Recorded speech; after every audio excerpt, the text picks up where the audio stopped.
Okay, welcome to the February 23rd Board of County Commissioners regular meeting. We stand and join in the pledge of allegiance. I pledge Allegiance to the flag of the United States of America and to the republic for which it stands, one nation, under God, indivisible, with liberty and justice for all.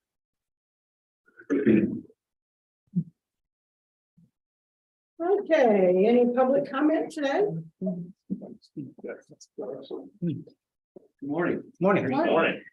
I'm Steve Shirley. I'm with the Riley County Appraiser's Office. And this morning, I just wanted to take a moment to thank you all for sponsoring me for the Flint Hill Regional Leadership Program. Just a quick overview of the program. It's 7 to 8 sessions that starts in early September and concludes in February. It's kind of interesting. Our group actually decided to have another meeting because we enjoy each other's company. So we're looking to team up again in March. So each session takes place in a different part of the Flint Hills region. This year, I think, was the first year while BOCC County was part of the group. Typically, it was just Riley, Potawatomi, and Gary County. So, and in each session, we participate in different activities, basically either learning to advocate, setting up visions, economic literacy, those sort of things. And also get a chance to listen to local leaders that embody servant leadership. And that's kind of what the program entails, is servant leadership. Essentially, before starting, I had 2 goals before starting the program. Number 1 was building relationships with other community leaders. And I did have the privilege to meet some amazing people and hear their perspectives in the region. I've always felt like, with networking, one good idea kind of spreads exponentially. If you have one idea, they can tell 2 people can tell, so on and so forth. So always enjoyed that. The second goal I had was to better understand how the region was connected and intertwined with each other. And honestly, each session I took something away that told me that, but 2 that really stuck in my mind was Fort Riley and the financial impact it has in the region. And honestly, while BOCC one, I got a firsthand look how some younger entrepreneurs are trying to kind of revitalize these small towns with the natural resources in that area. So it was a good, fresh perspective and look at, especially a younger generation trying to get into that sort of stuff. So the main takeaway I would say that I took from it was, as a commercial analyst and with my role in the appraiser's office, I'm required to understand the market drivers in this region, and I have to defend those in appeals, typically for our values and those sort of things at the Board of Tax Appeals. So I can say now that I'm more confident, more knowledgeable of those market drivers in the region. So really just finish up, I guess. Again, thank you so much for sponsoring me, and just encourage you to keep supporting and supplying Flint Hills leadership with the Riley County employee. So thank you. Thank you. You know what this means. We have someone with a plaque. Would you mind taking a quick photo again, just for social media, so we can put our. And thank you so much. I'll make it. A single photo, so you better get right on the first page. Okay. I'm just kidding. Okay, and 1, 2, 3. I did 2. Okay. Thank you so much.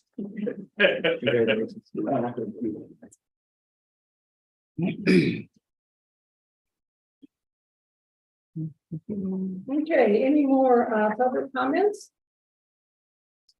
Seeing none, we'll go to commission comments. Commissioner McKinley.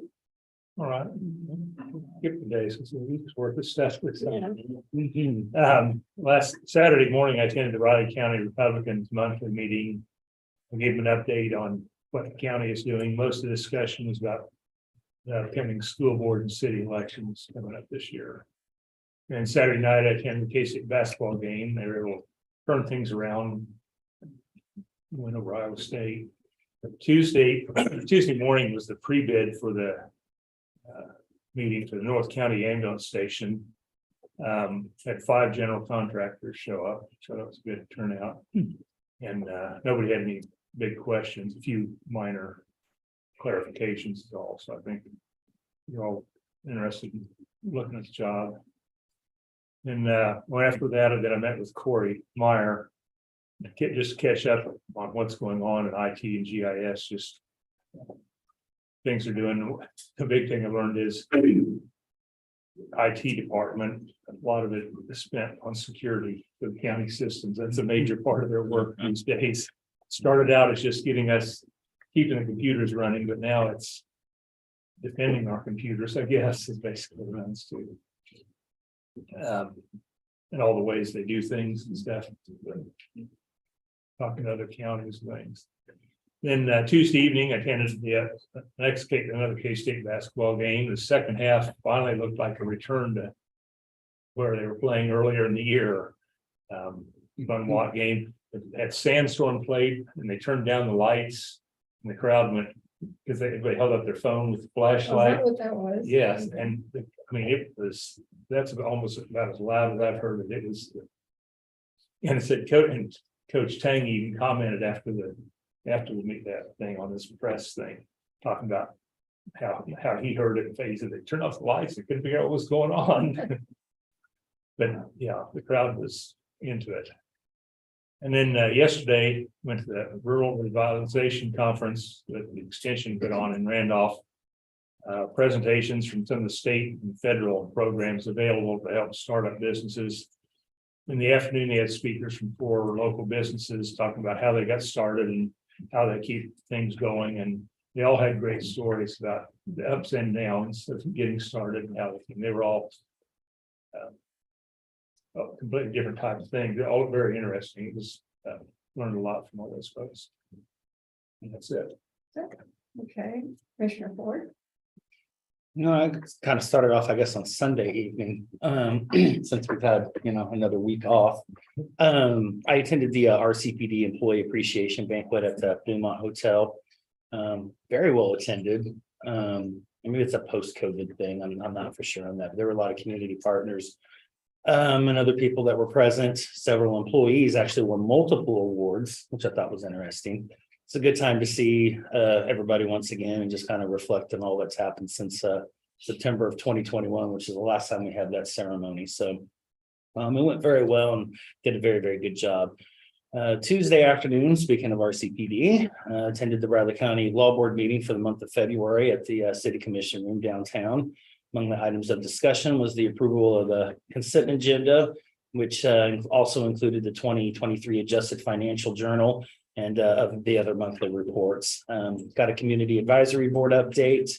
Also heard from the Fraternal Order of Police Lodge 17 and the events they've been working on and doing. Discussed some of the early goals within a new strategic plan that's going to be coming down the road with the new director. That was, seems pretty legit. Also discussed in length and very robustly the possibility of moving animal control over to RCPD.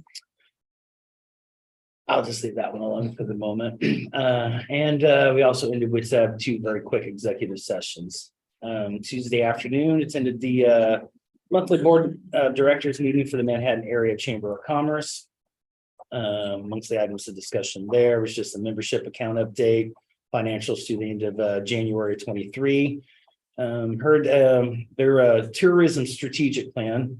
As you may be aware, they hired a consultant to kind of work through that. And so we heard from him, and then we heard an update from Karen Hibbert, who, if you know, her last day with the chamber was yesterday, and she'll be very, very, very difficult to replace. And I look forward to working with a replacement, but there's big shoes to fill there for sure. Secondly, we heard an update on the Warren project. And wow.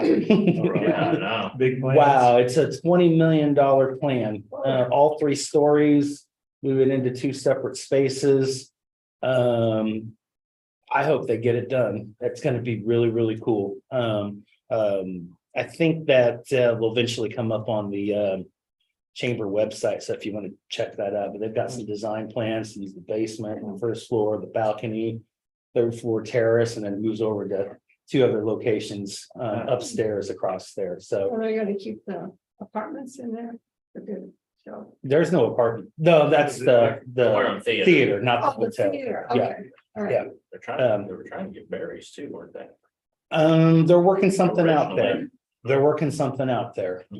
Berries may still need some space for storage. So they're trying to configure that, and they may take the top part of that, but yeah, I thought it was just basically the theater itself, but that's a pretty cool stuff planned if they can make it work, so. Made 4 more appointments to the Small Business Council. I didn't write those down, so I can't tell you, but I'm sure those are on the website if anybody's interested. Some other chamber project status reports included funding for entrepreneurship. Just trying to get kind of some, I guess, a pool of funds together to help with that. They're going to be looking at a base grant. We have applied for it for a childcare incubator. I've heard of a couple of things on that where that may or may not be yet, so I'll have to come back with that. And we're trying to do something with a Parks and Recreation Foundation. I don't very primitive conversation, so I don't know where it's going to go. So that was pretty much it for that meeting. I too attended the Rural Revitalization Conference yesterday. I really probably enjoyed most just hearing from the 4 business people. I mean, they were kind of completely different stories, but kind of wrapped around some really good ideas and some things that are really good fit here. Always good to hear about some of the programs and the resources available for those and other individuals as well. And some of those may not necessarily exclude us as an organization either, to be honest with you. So probably some conversations to be had there, but I really did enjoy. Breakfast was good. Lunch was also good. And I think I figured out yesterday that I'm just going to have to take an afternoon and head up to Riley and just check out some things because I've been putting it off and putting it off. And I just need to find a time and just go up there and check out some stuff. So maybe a Friday afternoon when I'm off, or a Sunday or something, and just check out all that stuff because this just seems too cool to miss. So and then lastly, I had a law board orientation. I know this is going to sound strange.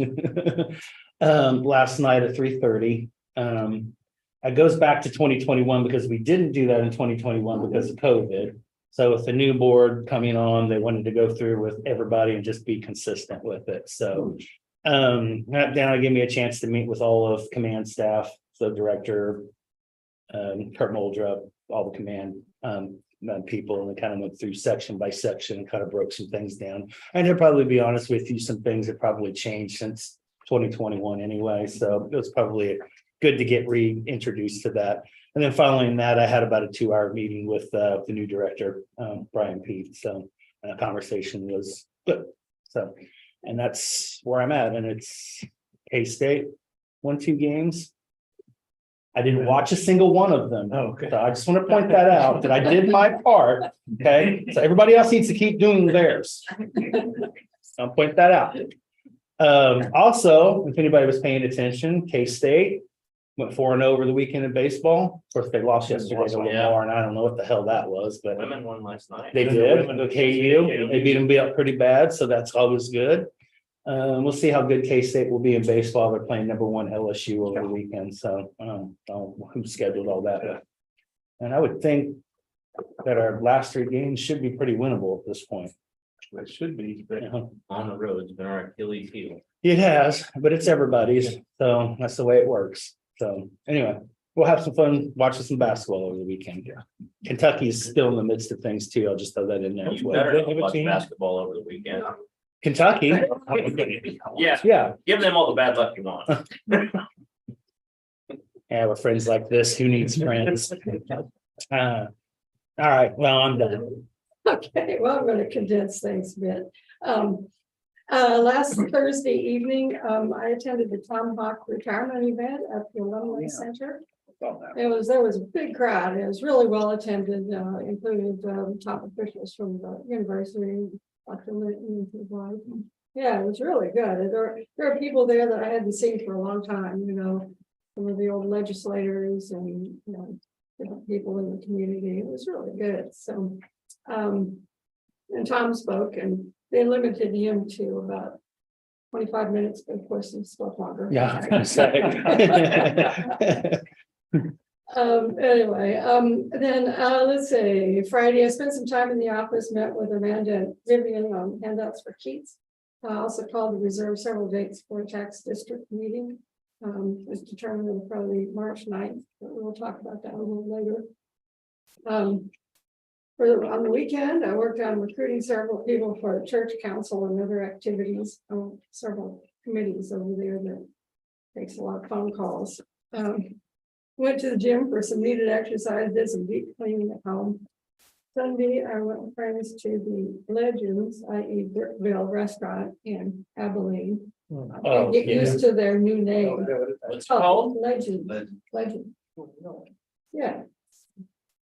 What was that like? Did Oh, good. they just combine steak and chicken or what? Well, you can either reserve to have a steak or have chicken, one of the two. That's a And hard there's choice like a there. reserve. That's the original recipe of the chicken? Yeah. It It is, was so really they good. must have bought it now. Yeah, the good cream corn was really good. I mean, just, family style. It was really Yeah. good. So Hmm. they're doing, I hope they're doing much. But Tough yeah, choice. they, I gotta go with the chicken, with the traditional. but they still give you all the other things, even if you get a steak. Both, maybe? Can you reserve both at the same time? Or just steak? and Worth trying. chicken? Yeah, we take the chicken home and. Okay, Yeah, that's a thought down the road. okay, Tuesday, I spent some time going over the Leonardville ambulance plans online. It's hard to see them online when it is in person, but. Also went over the final handout piece with Amanda, should be ready today. And that's on Keats District.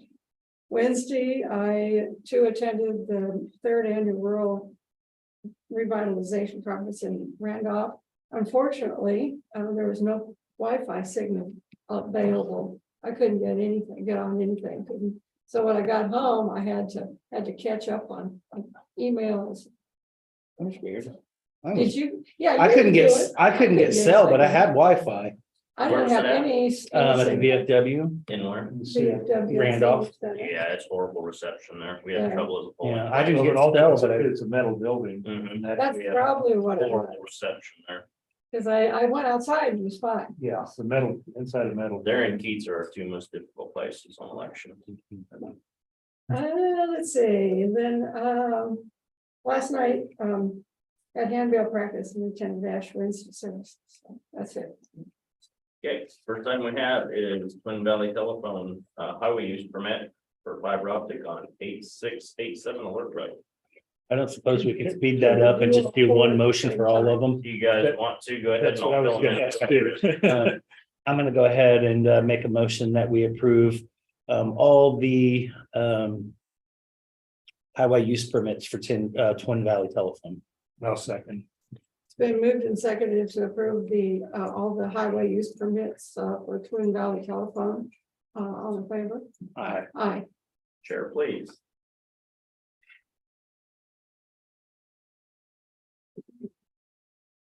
Yeah. Your hand is limbered up this morning. Now you got a pretty good stack. Yeah.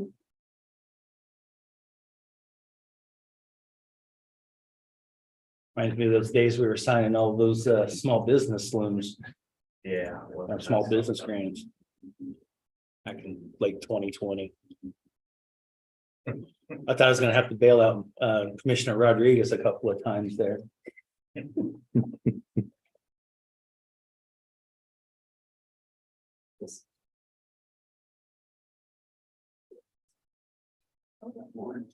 No, I just want to make sure.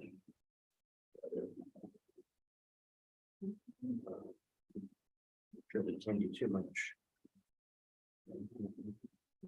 No, that's my way. Yep. Yeah, I think Those are all of them.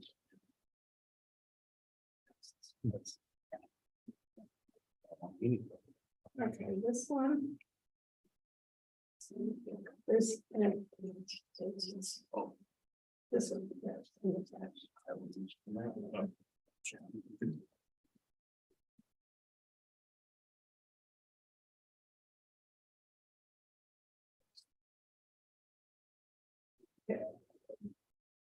Okay, ready to move on?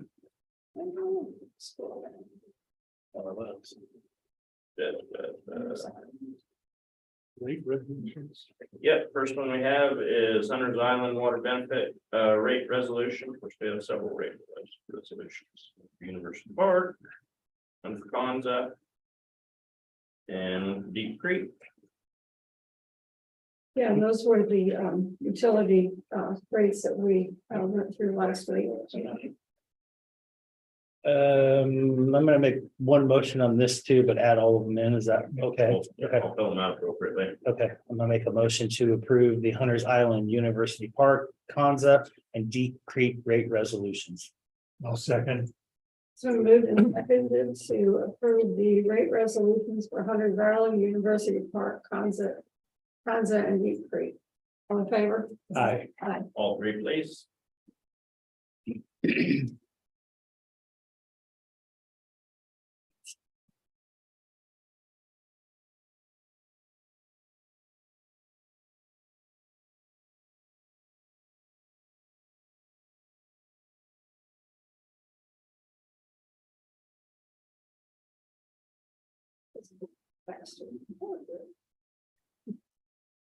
Cheat a little bit. They got a lot to get done.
Thank you. Next, commissioners, I have the agreement for the Fancy Creek Road Bridge Replacement Project. And that's for a utility agreement with Twin Yep. Valley. Okay. Make a motion to approve the telephone utility agreement with Twin Valley for the Fancy Creek Bridge replacement project. I'll second. So moved and seconded to approve the agreement with Twin Valley Telephone. For the concerning the Fancy Creek Road Bridge replacement. All in favor? Aye. Aye. All three, please.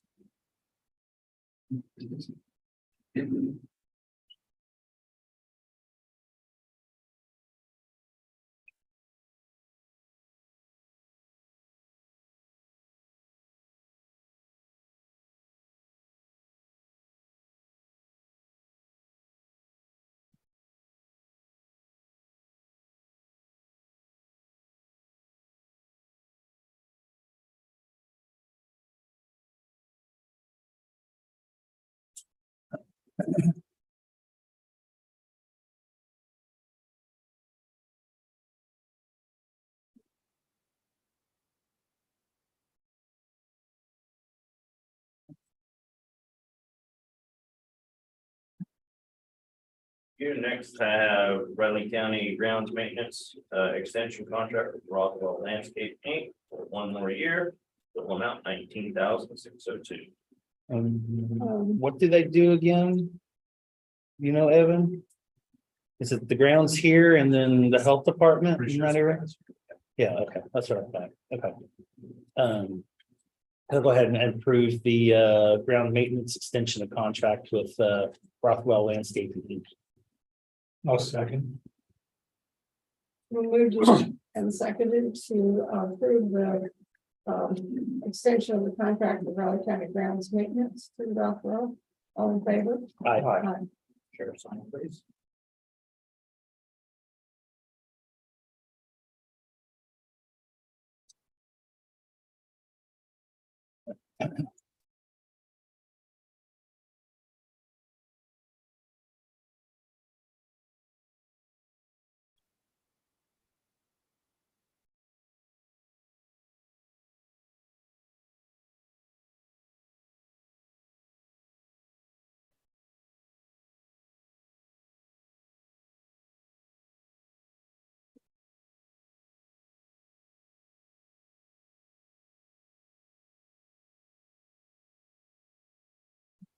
Next, I need a motion to accept low bid submitted by KS State Bank for general obligation temporary notes. Series A 2023 for High Plains Ranch for an interest rate of 5.39. Okay, I'm gonna go ahead and make a motion to accept the bid approval for High Plains Ranch Road. I'll second. Been moved and seconded to approve the bid for the High Plains Ranch Road interest rate. All in favor? Aye. Aye. Next, out of Raleigh County Personnel Action Forms, Tyler Dunger, Customer Service Rep 1, Treasurer's Office, Separation of Service. I just say that name. Blaine.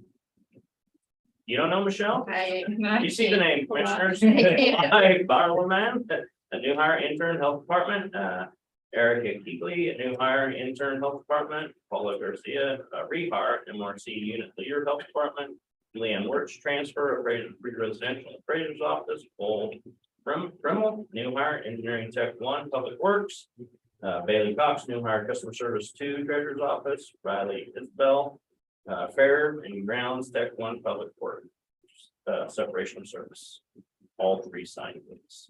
You will notice the back on there is some card stock rather than paper. So I was going through that. Hey, that's awful. All three of you can sign that, please. I did have a question on Paulina. It's so status change and then shows, I guess it's the original date of hire, right? The I didn't, 2021. what's the date on the form? It shows status change 2/13/23 and the date of hire 9/20/21. So, yes, originally she was a contact tracer. Okay, And then she separated and then was rehired then in February. so she has no seniority. Should we be listing it that way, though? That's kind of different. As a new hire, our system does it as a rehire because she's already an established employee in our system, even though we terminate her, we're rehiring her into Right. the health department, so it shows as a rehire. And there was some notes, I guess, in that stack. There's one that wasn't listed here that's in the stack. Donna Spillane. She had accepted a position in the appraiser's office and then due to some life changes, is no longer in the appraiser's office. Oh, it was in one staff, but not in. Yeah, on it's the been list. in there. Oh, okay. And Elizabeth thought she pulled it Oh. all, but didn't get it pulled, Okay. so she had to leave. Oh, okay. Just want to clarify.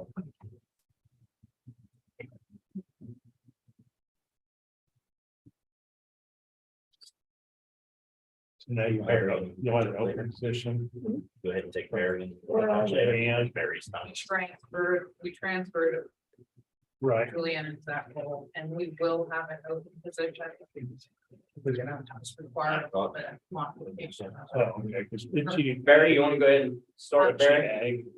She You wanna go ahead and was start? the personal property. We can catch up later. We got a lot of first business to do. Oh, Was the okay. initial title. They're adjusting it a little. So they're doing some realigning. Oh, okay. To meet the needs.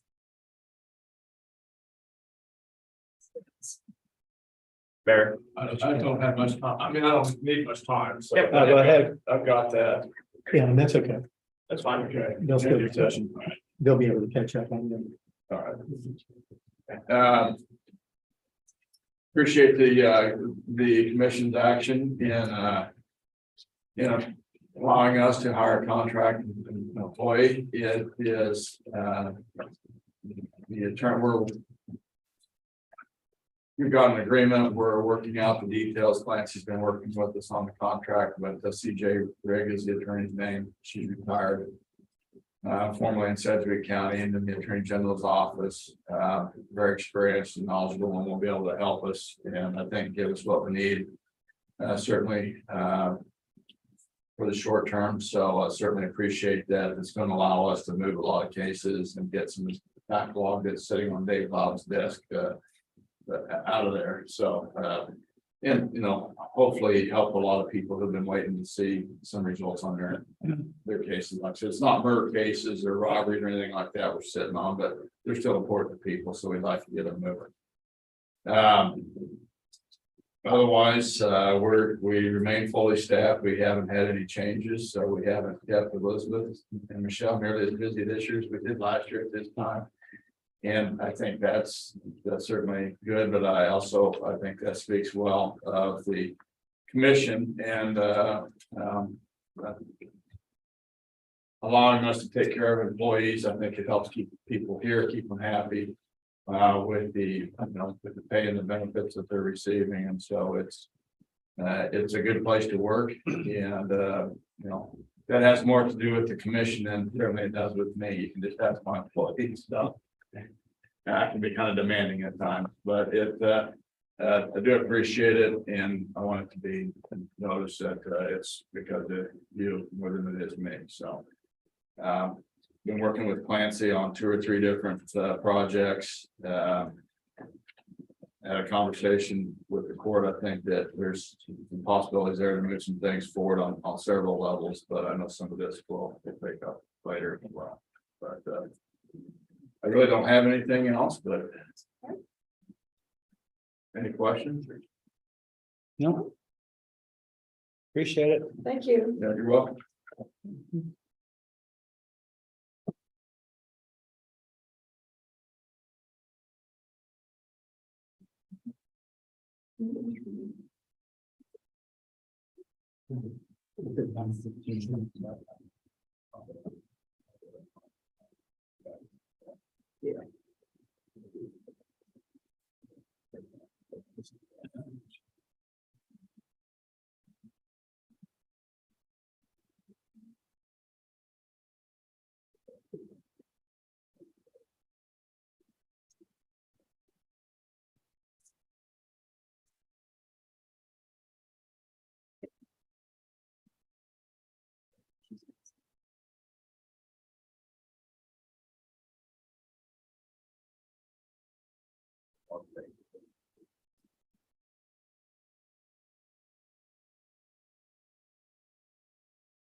Ready to proceed on and catch up a little.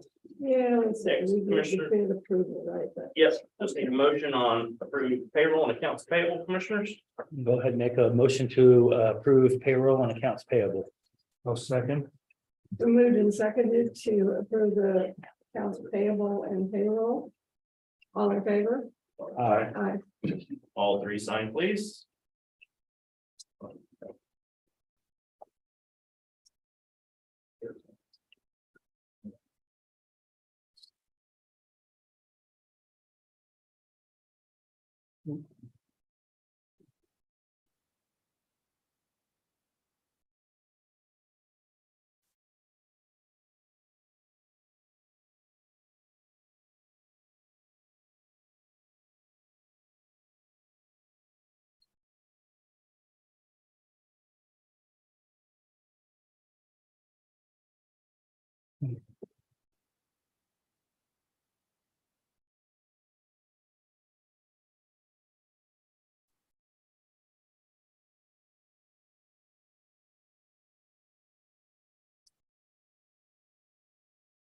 Well, that date's kind of weird there. It's just 2s and 3s today, huh?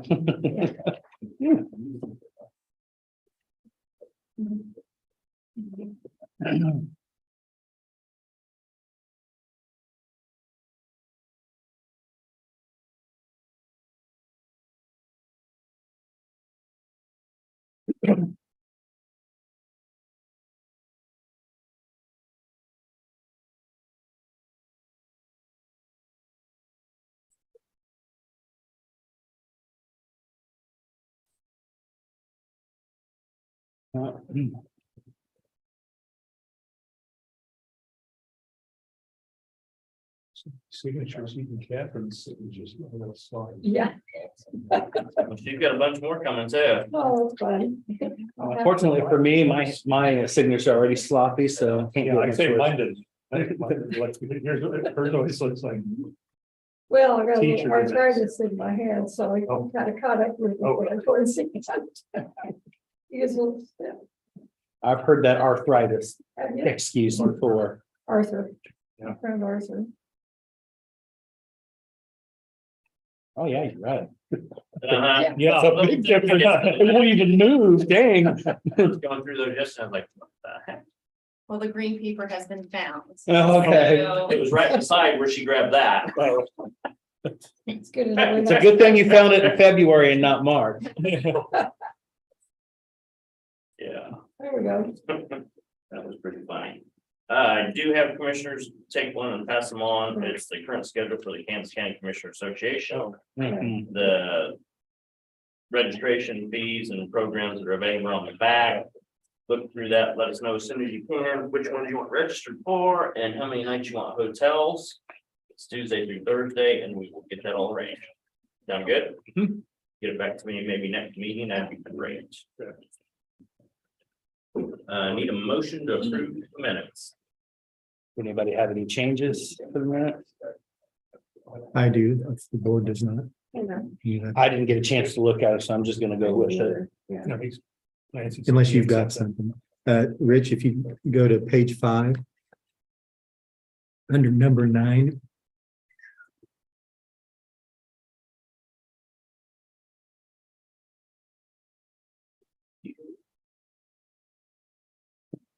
Trying to think about bringing it up here for me, Clancy. Sure, just let me know when you're there. Thank you. No. 67 page.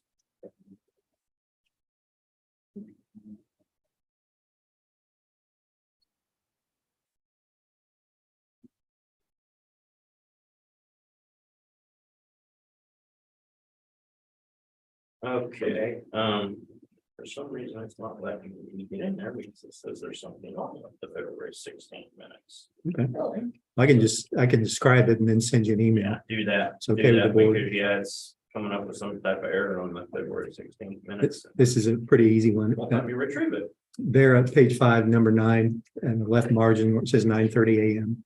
I'm just going to ask to change the title of the executive session. Oh, yeah. And it's just going to read, it's instead of as it currently reads, it's going to read executive session to discuss. Let me find it here. Executive session for preliminary discussions related to the acquisition of real property. That's the appropriate title. And you can tell that from the body of what was discussed. Sounds good. If that's okay, that's the change I'll make. Any other changes? That's not very great. No. Oh, I can go ahead and make a motion to approve the minutes as amended from the February 16th meeting of the Riley County Commission. No, second. it's been moved and seconded to accept the February 16th minutes as amended. All in favor? Aye. Thank you. You commissioners, the tentative agendas with commissioners. Tentative. I do. Any items for next week's press conference? Looks like I'm already on schedule for Monday. Give you guys an update on the NACO conference. If I can Okay. remember. Next commissioner, you have Nancy Holman.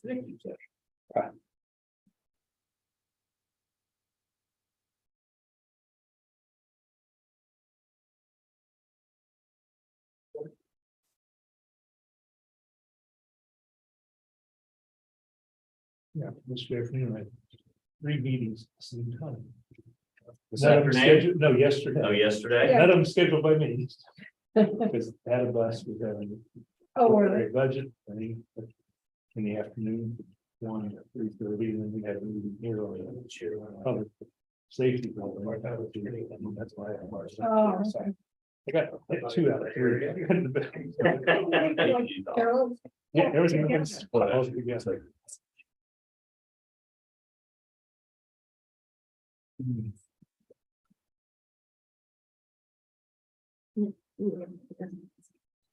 Yeah.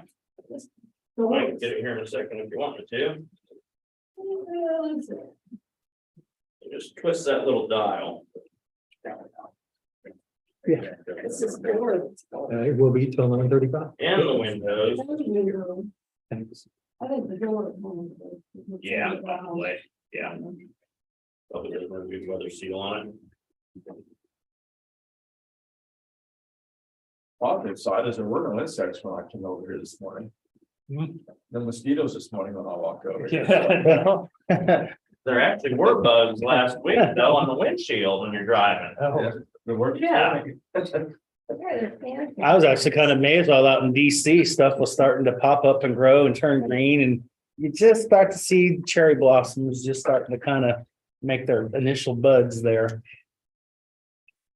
It's fun. Cherry blossom season. And I've never actually seen it because they always have it late February, so they're not up yet, but.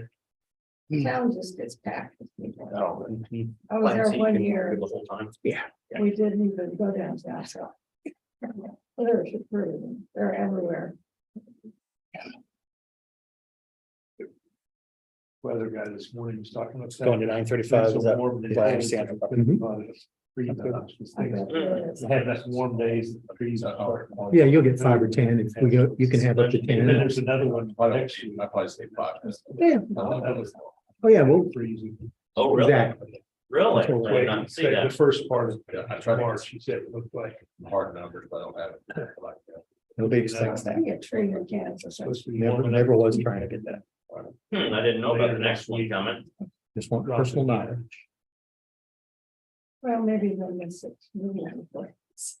Like they must Sonoma get. Yeah, so good, yeah.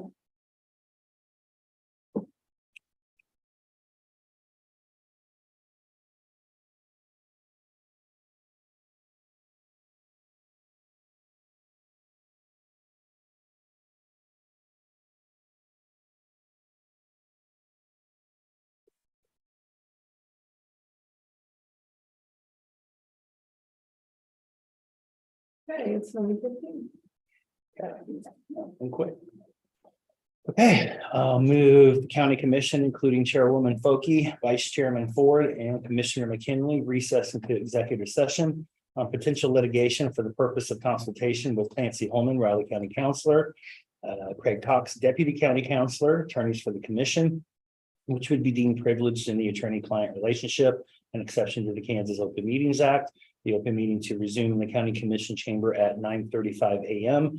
County Attorney Barry Wilkerson, Riley County Attorney, will be present for a portion of the executive session to provide factual information. I'll second.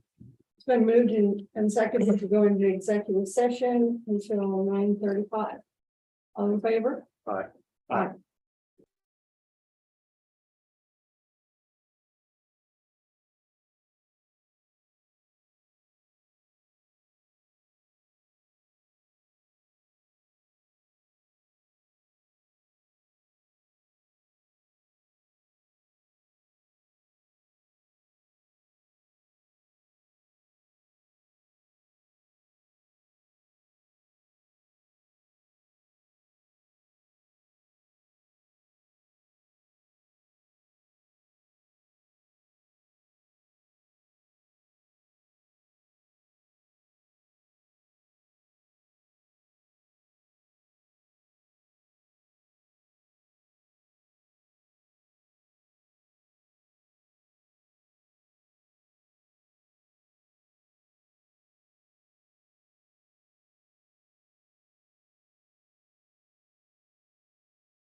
Oh, that's fine. I just, are you over?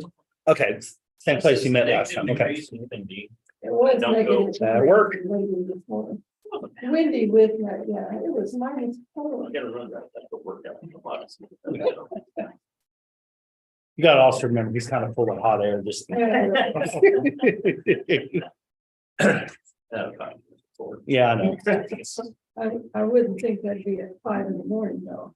Takes a while to get full of that hot air. but- No, it builds up An hour overnight. later, I start at 5, so it's 6 o'clock when I get out there. Are we? We are live. Okay. I am gonna go ahead and move that the Board of County Commissioners come out of executive session. I'll second. It's been moved and seconded that the board come out of executive session. All in favor? Aye. I also move that the record reflect action shall be taken consistent with the consensus reached in executive session. I'll second. Been moved and seconded that action was reached by consensus in the executive sessions. All in favor? Aye. Aye. Thank you, That Commissioners. was much better. Okay. Okay, now we have Corey. Good morning, Commission. Corey Meyer, ITGIS Director here for a staff update and a out-of-state travel request. I'll start with the staff update. We're in project mode, as way I would call it, project planning mode. That would be our department right now and what we're doing. Aside from the normal work and supporting the departments and the other things that we've done. But still working through internet changes for the county and some of our other locations out at the EMS stations and so forth, working on those changes.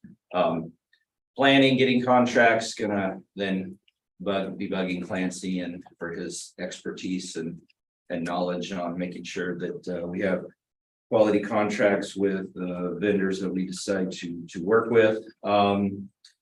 Health Department, it's their PC rotation year, so we're gonna get started on that. Staffing, we are still down one team member in our department. We have had 30 applications, 3 that met qualification, 1 that decided to back out, 1 that didn't call us back, and then 1 that the interview just didn't work out. So, but we are continuing to work with HR and their resources to continue to work to fill that position. We are to the testing phase of the paging and alert system that we put in. So we'll be working with Russell, some EMS, some fire, some police department on how that system will work. But that is the phone-based system. If we need to alert all employees of bad weather or avoid the area of the health department because of an incident, and that's all done through communication over the phones, the app on the computer, or even cell phone notification. So we are working with that. Once that system is up and going, then it will be the alerts that come from it will be managed based on like Russell emergency management if they need to put out a weather or determination of might be the building, the building team or the building advisor who says we should alert employees within that building of something that is happening. The email filter that we've been working with, we're continuing to tweak and make changes on. We did recently, Chris sent out a notification, and I'll say it here, and hopefully we have hundreds and hundreds listening that we are seeing a extreme uptick in emails that we are blocking in regards to ACH processing, W-2s, tax time, all those kind of things. And it's just that time of year, right? I mean, tax time in April is right around the corner and so forth, and we see that uptick. Just in those 3 kind of specific areas, we're blocking 10 to 20 emails a day that are not legitimate emails. Trying to fake that it's something from HR, trying to fake that it's something, here's updated account information for my payroll records, those kind of things. So we'll continue to remind staff that, any of those emails that do get through, take caution, make a phone call, pause and just ask first. That way, we can we can verify, even attachments, links within emails. We do really appreciate our staff too, though, as far as throughout the entire county. They really do a good job. All employees across the county do a good job. Really do, for the most part, of, hey, would you guys check this email for me? What's this link? And so we really do appreciate it. And I think that we too, then, as our staff, makes us feel as if the emails we send and the cautions we send out are being read and are being looked at. So to all the Riley County employees, thank you on that. It does help us tremendously. We are still moving the CASA department clean out forward. All the IT equipment is out of there. Met with the district court, and they went through the furniture that they had provided for them, offered up those pieces. And so now it's down to the remaining items that are not on inventory, that we will move those items forward with. I presume, or I will ask the direction of, is it getting with Public Works and come down and move things, or what we would want to do, because there are quite a few furniture items. There are probably in total file cabinets and desks, there are 20 to 30 pieces up there that will have to be moved. And so I don't know if that's a Public Works and have their staff move it, or They do the contract out for it. and that's They'll what hire I was Toby going to do, to is it. reach out Public Works, they'll to arrange it. John or Evan, Julie, and them, and work with them on that to finish moving that out. So we will continue to move that forward. Mentioned before, we're working with Adabus. They're going to remodel, add some offices to their building, and so just helping them in an advisory on what to do, how to go through the remodel and the addition of their building out there. We support them and work with them as far as their PCs and camera systems and security out there. So we're working with them. Then the rest of a lot of our time in IT has been working on putting together numbers as far as the new public safety building to be downtown.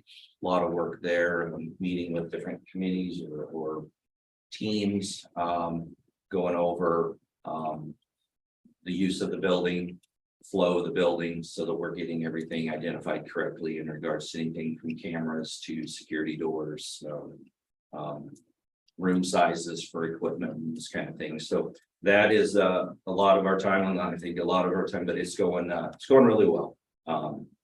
Good people, good communication, and they're moving forward very quickly. GIS, they are still deep in working with a new piece of application they have. It's called Panda Parcel Fabric. They're really busy with that. And now we're getting ready to be posting the property record cards, working with the appraiser's office. That's coming. So we're working with them on some changes. And then Will, congratulations to him and his wife. They have a new baby. So Will's out for a little while. So we're really happy for them. But our, as I like to say, our award-winning GIS team, because we have one of the top in the state, and I appreciate them so much. No, So, we have the top one in the state. All right. Yeah, I like hearing yeah. that. That's what I hear from everybody around the Yeah. states. That's why I Yeah. say that. We know it's highly used because it only takes a matter of minutes if something's not working to receive phone calls quickly. So we know that they do very well. So in regards to that and GIS, I'll move forward to my out-of-state request, and that is for two of my GIS staff, Jake and Sherry, to attend the Esri GIS User Conference in San Diego, California. This is where it's annually held. We have not had anyone go to the conference since pre-COVID. I'm still saying some of those things, so it's actually been 3 years. It has been historically a conference they've gone to every year. We either send one or two. We did budget to send two this year so that they can get back on track. They benefit greatly from it because it is about 450 hours of training over 5 days of classes that they can sign up for. They have to choose from. We look at the schedule, they fill their days and they attend. Every year when they have gone and come back, they have met with, found new ways to do things, new contacts to reach out to that they've incorporated into what we do here in Riley County. It is the conference itself, because we have an agreement with Esri, ends up being free for them, but our cost is the travel portion of it. So to imagine 5 days and 8 hours a day of classes and training you can take, I mean, and we get that part. It's certainly one to go to, especially when all the experts are there. And they see a lot of the other, Kansas County representatives are there from those GIS departments and things as well. So the request that I put in, fortunately, travel to California is not the cheapest. Also, at this travel time, the Manhattan airport would be closed. Yeah. And so we certainly priced things high in what we put in here, 850 on the airfare. We don't know whether Wichita or Kansas City would be the best, but we get approval today, then we will immediately work towards getting all of those fine tuned. But it breaks down 850 on the airfare. This is all per person, 850 on the airfare. Estimating if it was a taxi or Uber or something to be taken, around $50. Trying to make sure they get a hotel that's close to the conference so they can walk, estimating at 250 a night. Meals, 63 a day, and for a total of 2,125 a person, or if you double that to 2, then 4,250. I did put it in as my request, a total of $4,500 for the both of them to attend. And that would be Jake and Sherry from our GIS department. And we did budget for this year in our budget. The dates on that were July 10th through the 14th. I would ask, and I support them going, and ask that the commission's approval for their travel to go out of state for that conference.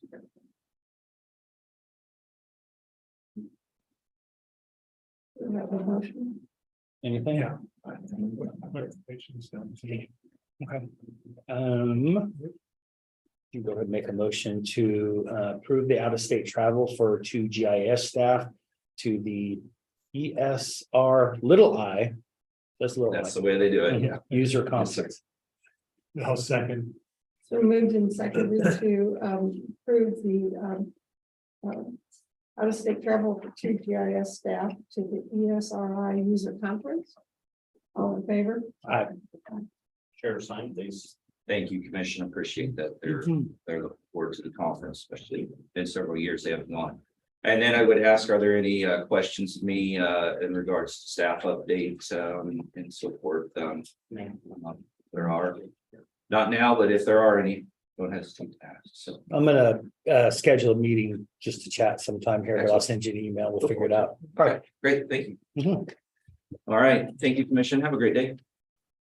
We work with the county that GIS stuff is fast. No, isn't it? Yeah, You know, I've always mapped, I've always made a big map. I don't, Yeah, I've always got some maps with me. No. Always, because I've always, not always, but I freaking look up something on there, the amount of information that's on that thing is amazing. who was it? Somebody from Wyandotte County when I was out in DC was asking about our GIS. Still state, but a different, yeah. And they were looking up something. And I said, it was, yeah, that right there. They say all the information they needed basically on 2 pages. And It's really. they were looking at an example of something that we did here, and they went to the GIS to get it. And I think it was something appraisal. Where they, Okay, it's 9:50. David? Morning, Commissioners. David Adams, CMS Administrator, my monthly update. Starting off, calls for service, January, we had 451. I'd have bet anything we didn't get 400. It just didn't feel like it, and I double check the numbers, but it's just, again, that's just the new norm for us, but I'd have bet money we didn't hit 400, it just didn't feel that busy, so. But 451 with 23 in North County. Break it down by the stations, nothing out of the ordinary there. Medic 11, their headquarters, 155 calls. 11 points, 130, 78 at the public works location, and 77 out at the airport. And then our ALS first response, that's, you know, the 12 hours a day, 7 days a week, they had 17 calls. So nothing jumped out of me as out of the ordinary. So rest of the calls, and I think you'll see it where we had some standbys and such that were built into there. Working on the new building construction topics. I learned a lot yesterday in our meeting with Corey. It was a 2-hour meeting, and I had no idea, that how much they're involved in the security side of things, and he is very well informed, very well read on this, and I got a lot out of it. I thought it was a really good meeting. So we will. I'm working on an update, but it's one of those things there's a lot of movement and there's really nothing, and then we're going to have some more movement coming up here, hopefully in the next couple of weeks, and have some numbers from RCPD on their IT needs for this, and then Corey's trying to get some numbers as well. So I'm working on something. Once we have something to come forward, I'll be back in front of you. So those are the expeditions that were CIP from last year have arrived. One has got all the equipment is installed and it's online. The other one is at the radio shops. No idea, but it's been at the radio shops. They're working through it. So the federal cost reporting that we've been talking about is being finalized. Josh is working hard to compile all that data. We've got it. They give you, I believe, 6 months to put it all together because it's so, as I said last time, it's a 500-page document that he had to use. So he's working hard on it and working with county staff because we have to get information from everything from the cost of electricity to the internet and the public works and what they spend for repairs and all of the different departments, HR, finance, all of that. So I appreciate county staff and the clerk's office staff. They've done a really good job and giving him that information he's needed. And they've been prepared and ready for it. So we're working through it. So we're still working a little bit. We just got another email on some of our Medicare updates because we had revalidation for that. Thought he was golden. They said everything was good, and then we got an email today saying, "Hey, what about this?" So he's working through that, trying to, I'm glad this is only once every 5 years because if he had to do this every couple of years, he'd be working somewhere else, I think. But hiring process for our full-time opening. It's been open for a few weeks. We've had haven't had a lot of bites on it. We've had a few. They're bringing one person in to do testing and interviews, I think, this week. Another one who is local but lives out of state. He's going to be back in state next month, end of next month, and so we'll see how this goes.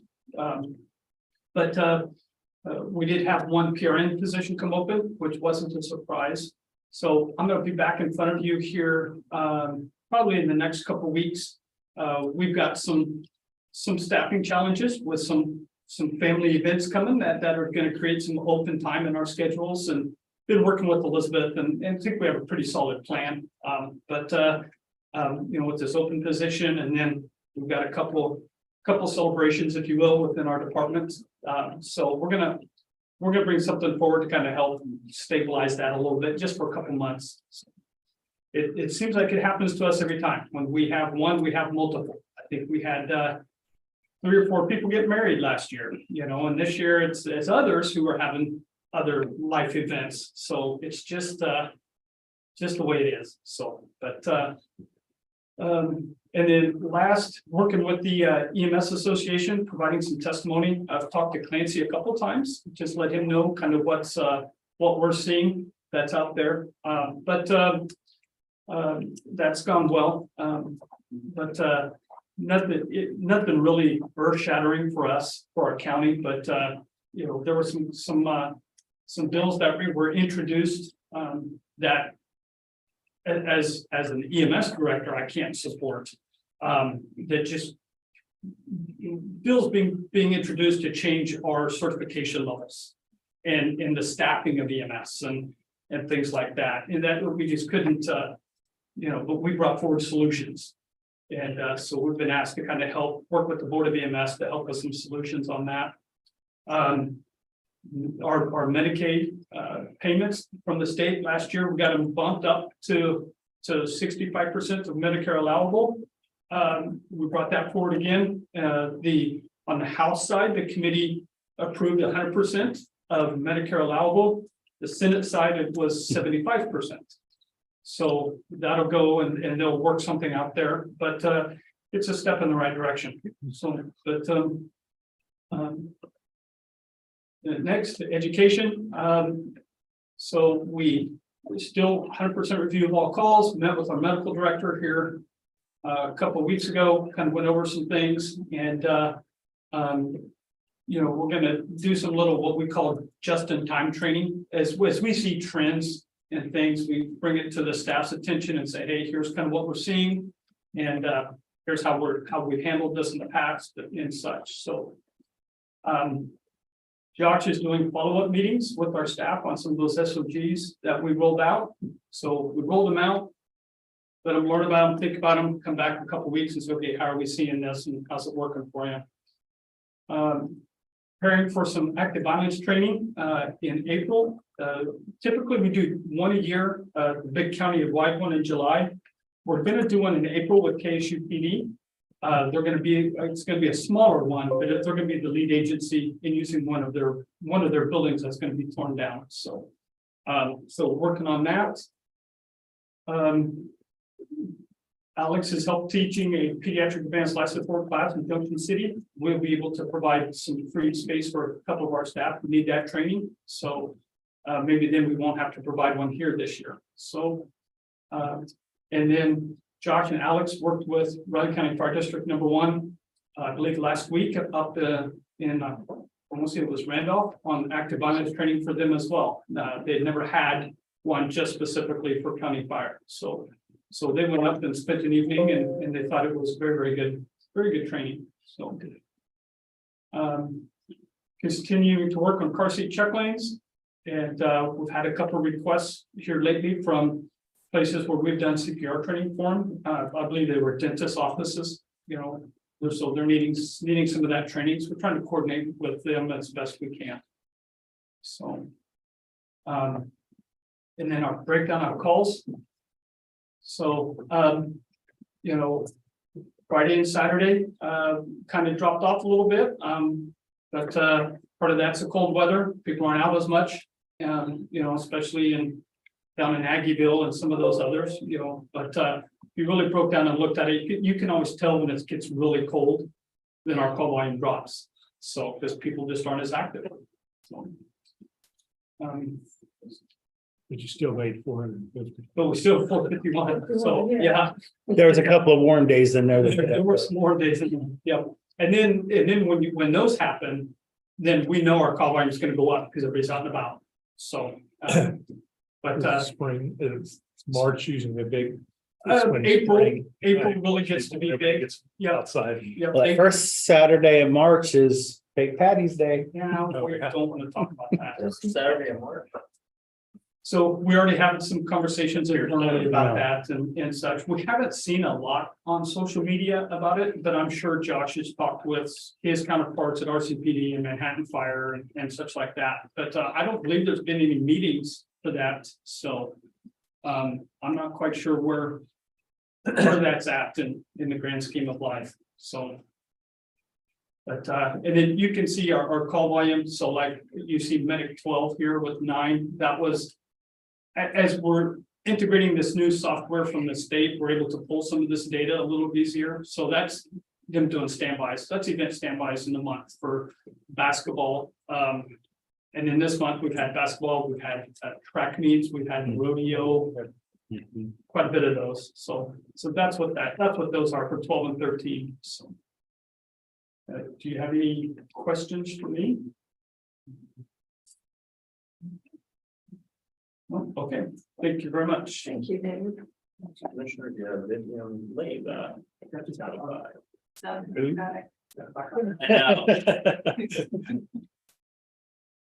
I still have. Vivian Uccello just started to roll off the Glad. tongue, you know, and I got Glad. it changed now. I feel like Vivian Leyva has like, I should be a detective or an attorney or something. Vivian Leyva, attorney at law. Probably not something just to jump into without. Amateur. Believe me, we're surrounded by attorneys. You don't want to do that.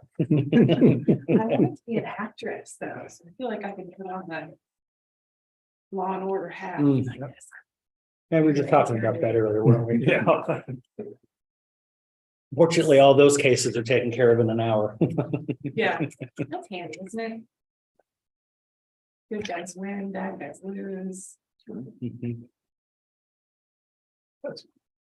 That one I was on jury and when he was doing the panel, when they're looking jury selection. Or attorney was saying, because first of all, you're not gonna hear dun dun dun, start the thing, I'm not gonna do that. And it's not gonna be done in an hour. Have any of you ever served on a jury? I did Yeah. this last year, Okay, first time. I made it to the selection process and then was eliminated, but that's as close as I've come. Like I say, I was on it and everybody said, oh, they won't select you, you're a county commissioner. That's what did you in. But That's probably they why couldn't find a way to kick me off, so. Yeah. Because that's what they do, they don't select anyone, they just kick off everybody else. Which, like I say, it was interesting to see the process, because I always assumed they said, oh, we want these guys, they would, no, they used to go back and forth saying, no, take this one off, take this one off, take this one. I've been interested. I'd like to serve someday. Like I say, it was an interesting process. It's an interesting trial too.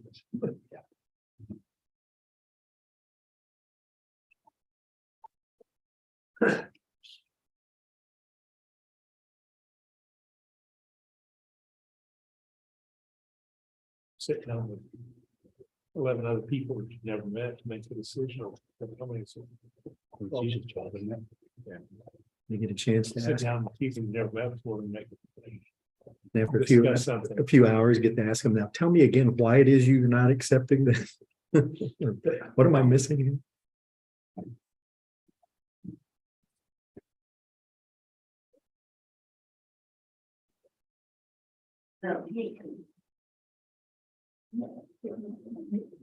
Prop up the door 3 times. You're making noise there. It did for a while. It's hot there. It feels balmy in here compared to outside. Oh, well, See? I'm sure. Yeah, Well, I should there's have some coming out now. Oh, There's some coming out now. I get it right. You didn't have it turned Just all the stand way up. outside for a Is that minute, what it it'll was? feel like, say, just stand outside for a minute. Oh, yeah, I feel great, yeah. Morning, John. In the house.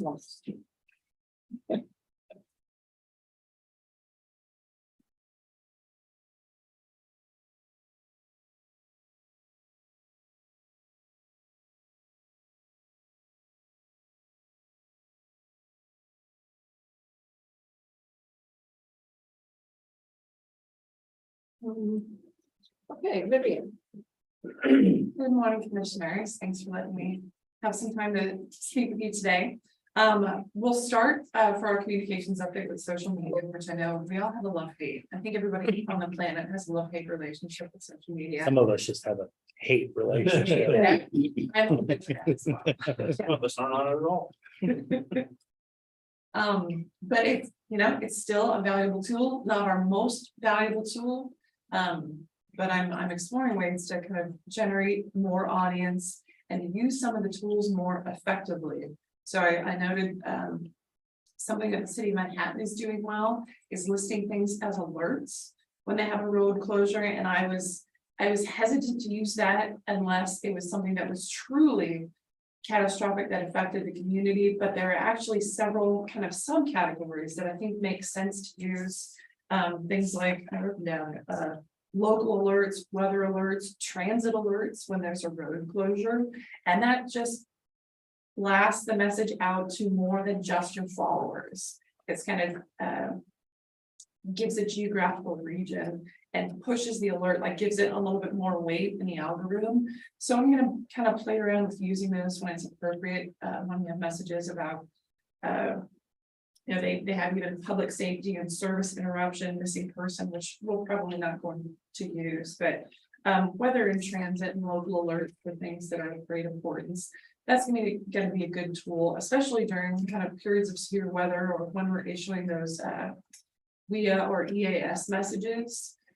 We tend to put those also on social media, so people are getting the information from multiple sources and getting the same information. So that's going to be just kind of a box we can check and get that information to more people. I am jumping ahead a little bit, but I had a 2-day training.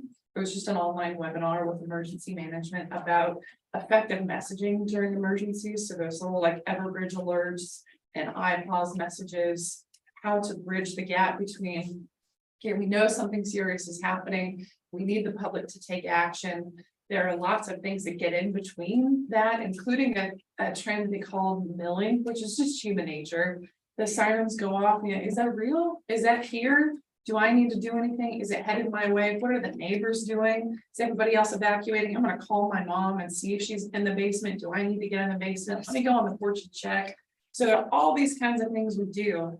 When you get, like, when the fire alarm goes off, even if we had a room full of firefighters in here, they'd be like, is that a drill? Do you smell smoke? I don't smell smoke. Do we really need to go outside? So all of those things that are just part of human nature.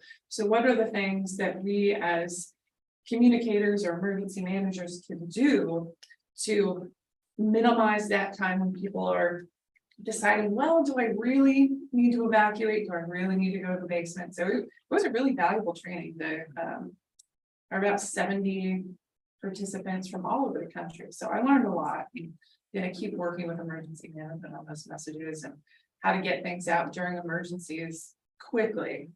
But back to social media a little bit. There's been a couple new developments. Twitter recently, you know, with all the Elon Musk controversy, switched over from like the typical verified account, which they would like give you a little checkbox if you were really the organization you said you were representing, and it gave a little bit of authenticity, gave people some assurance that the messages they were getting were real.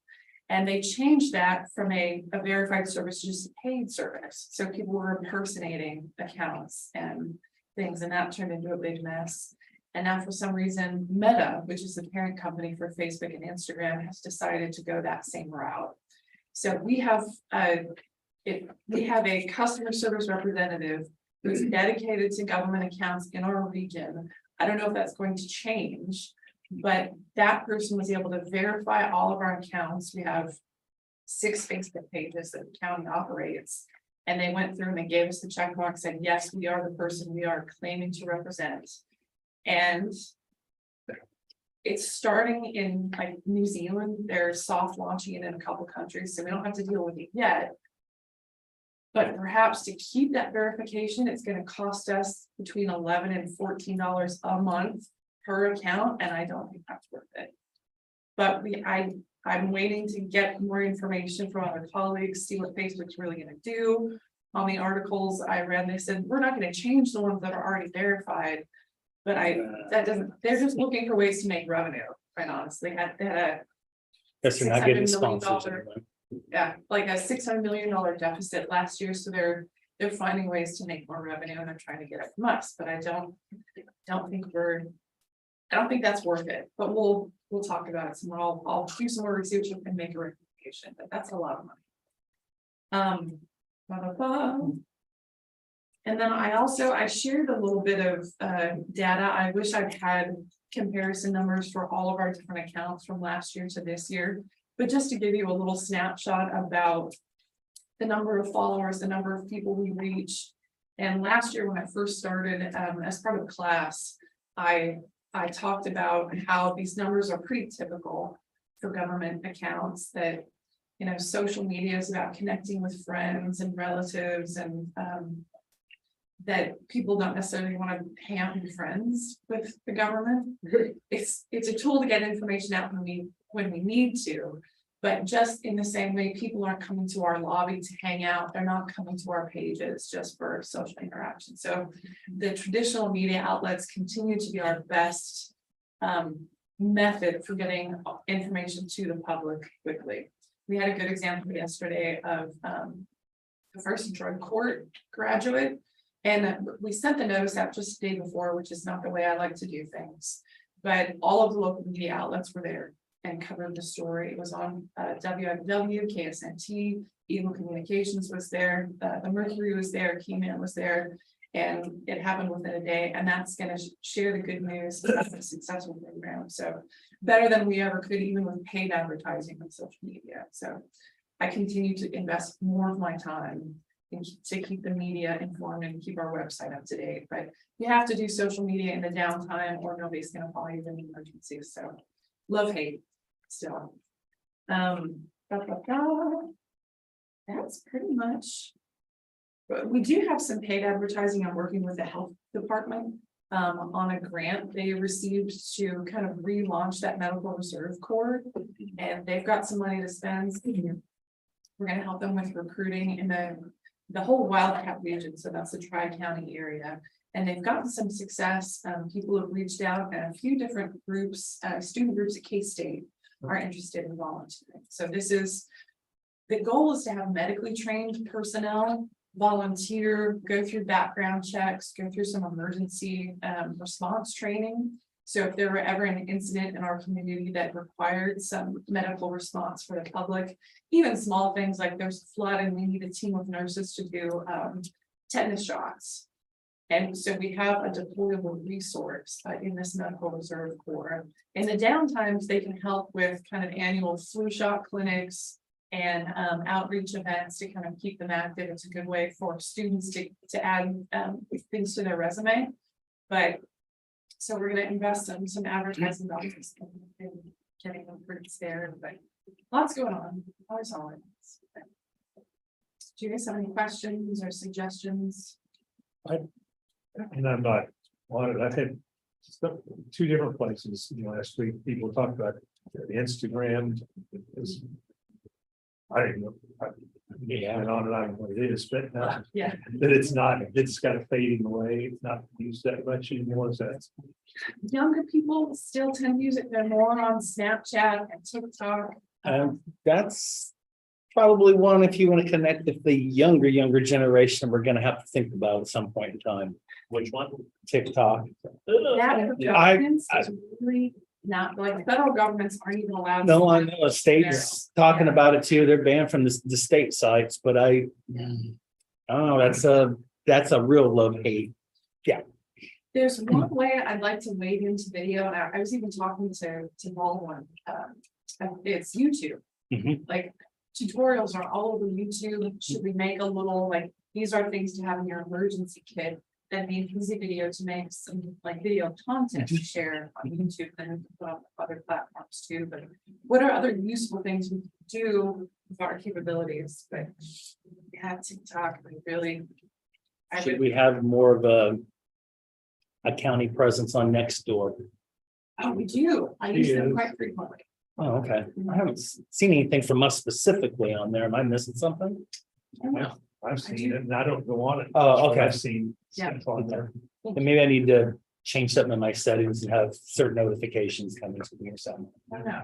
I'll add that to the ongoing list. Right.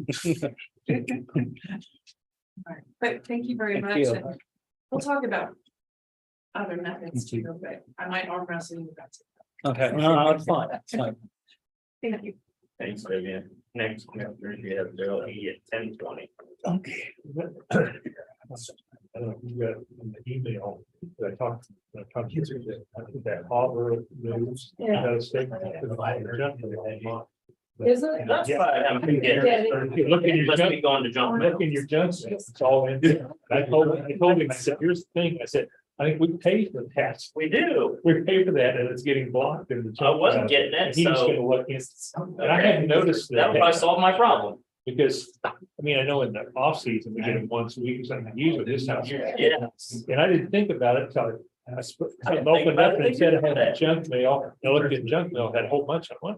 Well, it's all, there was a couple of them that were junk, but there was all the Auburn news every day for the last 2 Yeah, weeks. I don't get it there. I get it out. Oh. Any more sensitive. Oh. It'd been blocked, and I said, sure, we pay for that, and now we can't get it. But he was gonna work on, if they have to, you know, whatever the block is, you see what the problem is, why it's lost. It's all the things there. Just makes me nice. Yeah. And it's. But the stuff that's From elections to taxes to. That's that one in competition between businesses and. Yep. Everybody. Oh, yeah. It's more- You know where that all stems from, where it started from, Genesis, Genesis. like 10 years ago, they wanted the exemption. And so everyone else has jumped on board now and said, what it really got me was like, Well, yeah. restaurants or something. Yeah, I didn't figure how is The only thing I could think of is like catering for like schools and jails and stuff, the only connection I could make there. Yeah, I didn't understand that. at all. I didn't- Well, it's great, you're talking about childcare and housing and all those things, like, which, a lot of. People tell us that they want us involved in child care, now the child care, said, oh, so we don't get taxed too. Yeah. You're trying to compete. And that's just not enough out And the there. thing is, it's tax shift to the rest of us. That's all it is. Someone's gotta pay the bills to get the roads done. That's what I was talking about. Man, dog. Oh. Yesterday. What happened? I didn't read. She got it. There's something you saw that she got. You didn't say one episode. Because she does primary age. I mean. Oh. Then talking about child, she said that she actually did some next year in that rider. That's the closest one they can find. But she said, yeah, somebody building a new daycare center. That has 80 kids. And the people, why don't you make it bigger so you get hundreds and more? She knows, and then you can find employees to work. Yeah. Should be paid. Well, Didn't we already approve this? what? No, we haven't signed the resolution, no. You accepted the bid. You Oh, accepted okay. the bid, sorry. I heard, I think it's Coffee County already, I had really good system going, kind of. So, I'm curious to get more information on that.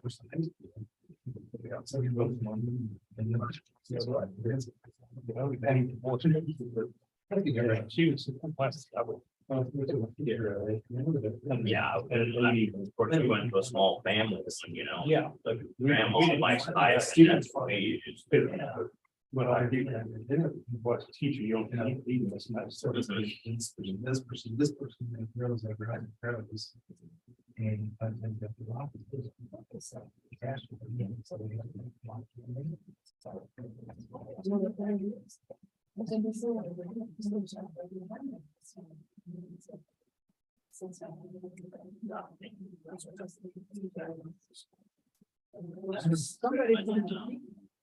Oh, that's SUP. I don't know, I was gonna, because I saw a man was coming in, I was gonna ask her. Oh, They've already- that too. They've already taken care of it. Oh, okay. Yeah, they've already. Yeah.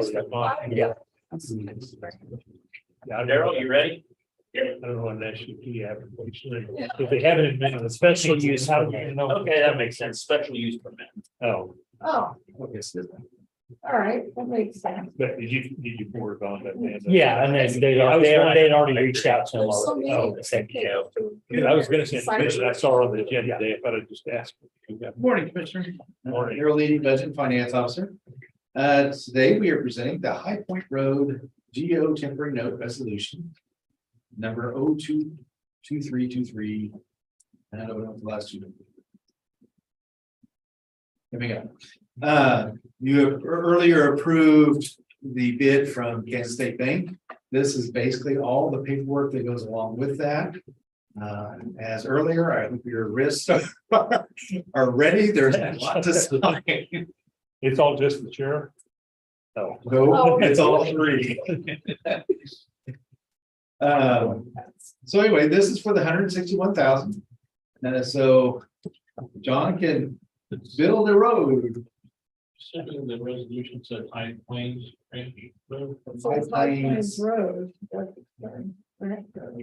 It says High Plains Ranch on my printed copy here. Okay. I noticed. No. On my printed copy, It said High Point. High Point. So I Plains. opened that button. yeah, it says High Plains here, Commissioner. Okay. And John. Good. I sure don't want to be putting asphalt on the wrong road. Someone would want to. Yeah. Well, if you don't have a High Point Road, you're gonna have to build the road first to put the asphalt on, making it worse. Get all the, and anyway, this goes, yeah, sorry. And the five, no, that's fine. I'm glad you asked the question. And then the 5.39%. It is early payoff capabilities within it and all the other standard.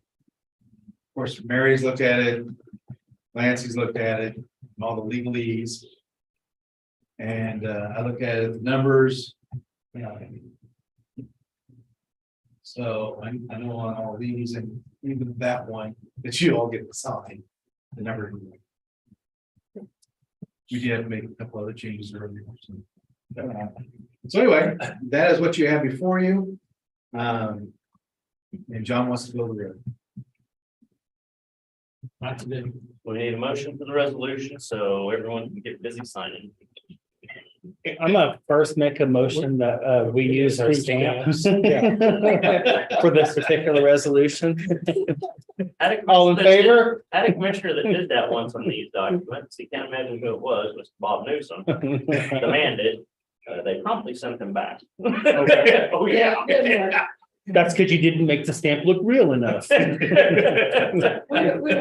probably remembers that. Yeah. Electronic signing. No. DocuSign. Yeah. No DocuSigns, no, it has to be by hand.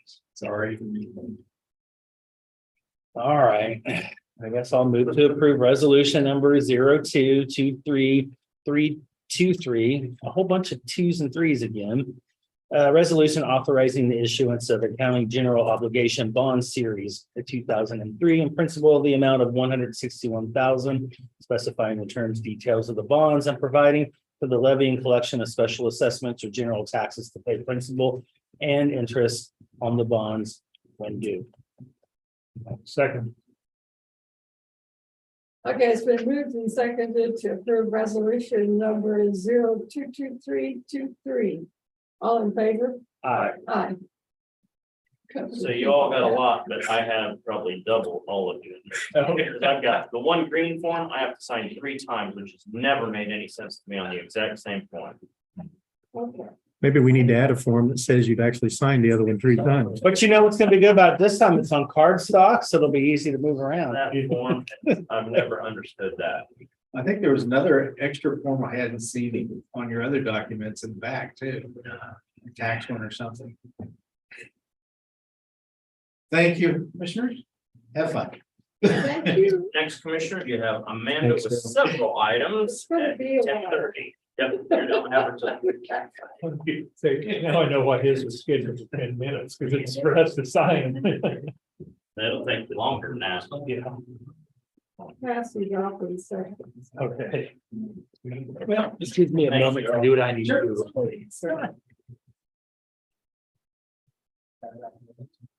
You bet, you bet. My plate, I'll let it. Okay. There's a couple of them there, just one word. Yes.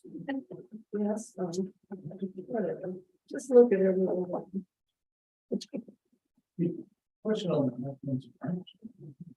Here's one stuff. Okay.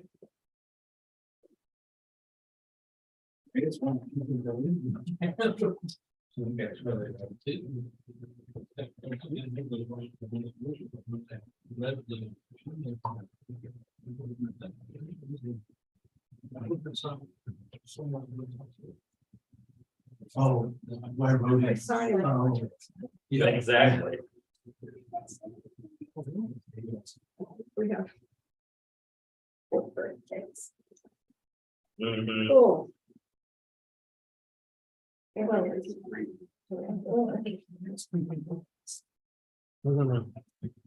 And I wrote all that, some notes are, but this is my car. For Monday, okay, County stuff. okay. It's on. I don't know how to say it, but the conversion or going from county to county unit. Mhm. Basically, I highlighted what I thought out of this. Gotcha. What our purpose with that is. We would work, if this decides to come to fruition or go somewhere, Mhm. we would make sure we follow. What the statute Yeah. says, not mine.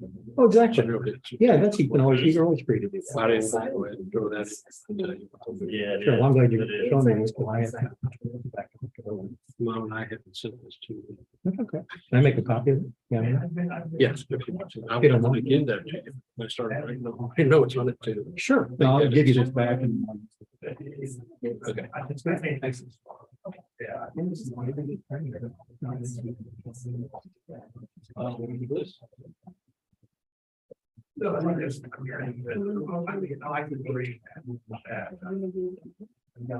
It's reevaluated.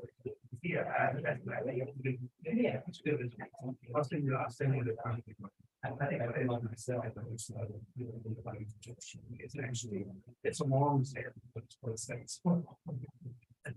I always get. I always find it out. Yeah. Edit up, well, you know. I didn't really, she said something like this, but it's.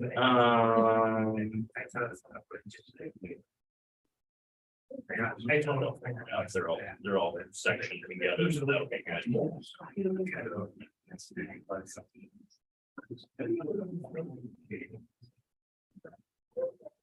Yeah, I mean, this much time.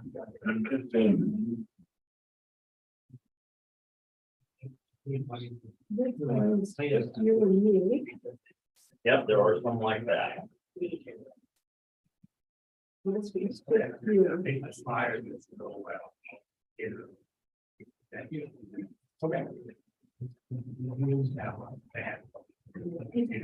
People would go. I've been trying to do a while, you know, I can never do their good, and, you know, maybe. Yeah. Really good.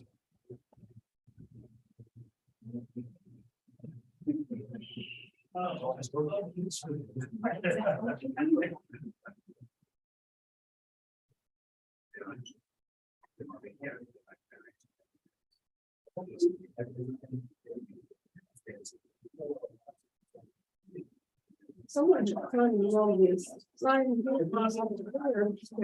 Yeah. The barn council. Oh, they missed that. Fires for. They do not want any mess, but then they got to send it back. All right, it's my turn. That's just the start of it. There's still one. Oh, man. If this is the first Tuesday. There's this second there, I think goes in next. Can we do this through sales Please tax do it instead? Yeah. I think we're gonna have the road built before we get all this stuff done, aren't we? Don't come take notes.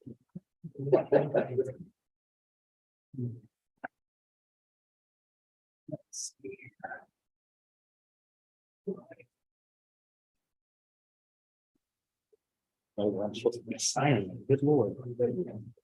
Yeah, that's Rich. That's Rich again. Oh, yeah, whatever. Put more down, put more together, the person that has to sign on each page on this. We're going through some tabs today. I know. That's what we don't bankrupt the company. That bond council. Over. Well, this one was just. Go ahead and interact with it, one of the things. Okay, that's that section. Okay, this is the second section. That's the first. This is the first section. Somebody's gonna have to figure it out. That'd be bond council. I think these are all- Yeah.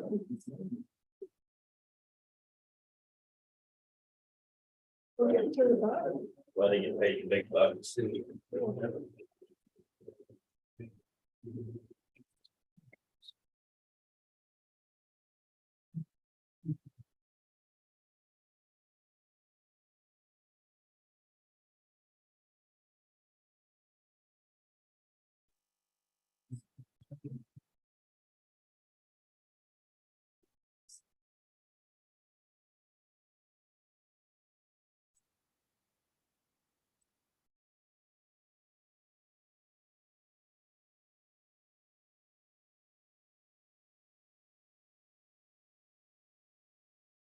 We want to let her. I'm fine with it. The board's ready for men of the event, but okay, we can wait. We have time.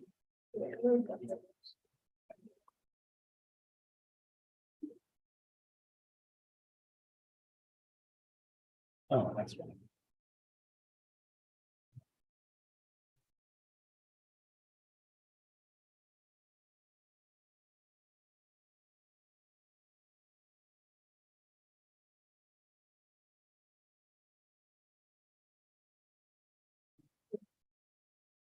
We're on the last section.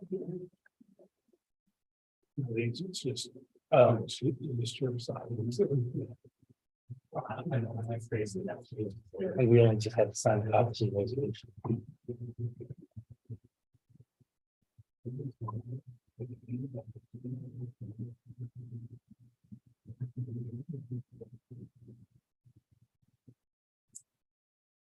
Yep.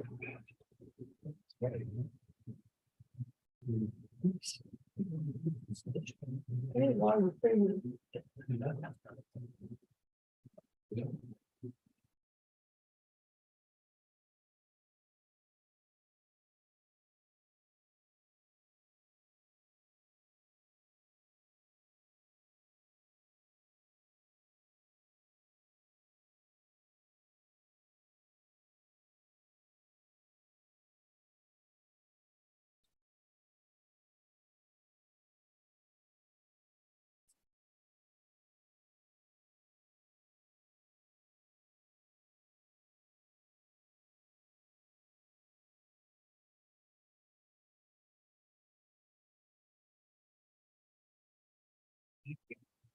Here, just one page.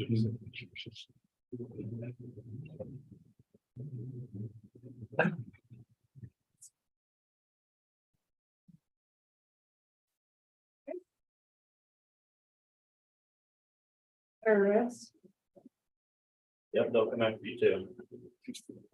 Great. Thanks a lot. No, this is for you. This is not for me, so. We'll all wave goodbye as you're dragged off. Might do that anyway. Okay, bring it back. There's a- Thank you. There.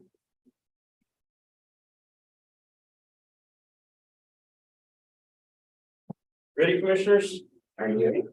For Amanda? No, go ahead. I keep Okay. signing my life. Okay. Good morning, Commissioners. Amanda Webb, Planning Director. I don't have any books for you to sign, so Okay. we're in there. I do have a lot on the agenda, but nothing major to sign. So first item is our environmental health specialist position. Due to our current employee's resignation, we are going to be needing to fill this position. We've of course talked a lot about how important and vital this position is to our department, so I'm definitely requesting to immediately get this advertised to refill. Again, as you folks know, we we would be very limited in what we can issue, the building permits, we can issue the land use projects, we can issue, because so many of them have that environmental health, credit septic, credit well, component to them. So it's very, very important to have somebody in this position. So I'm both requesting to, of course, refill the position, advertise, refill the position, but also to utilize, if I can find somebody to utilize contract assistance during that gap. I don't know how long it's gonna take to find somebody who both meets the qualifications and will, work out. So definitely want to try to get somebody in there in the meantime. Both, of course, this is a budgeted position, and since there won't be anybody in there during the gap, that can still cover the contract. So there wouldn't be any kind of extra budgeting needed for either the new position or contract time. So. Questions on that one? No. Very necessary position.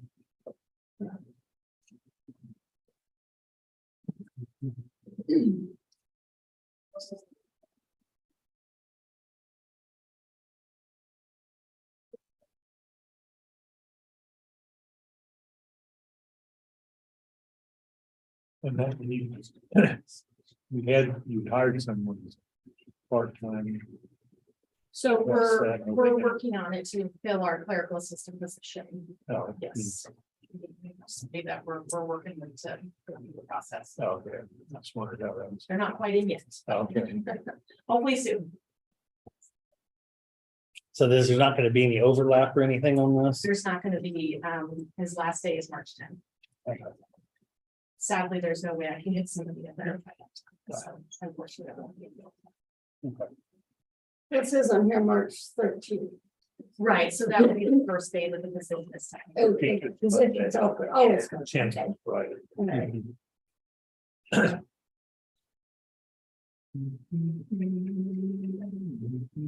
Okay. I'll go ahead and make a motion then to approve the refilling of the environmental health specialist position, as well as allow for contract services during the period between permanent placement. I'll second.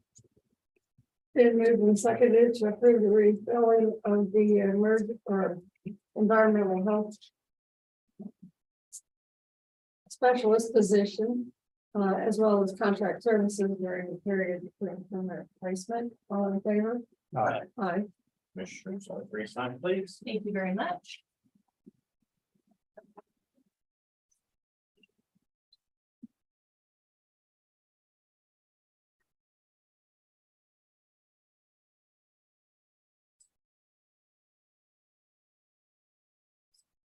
Thank you.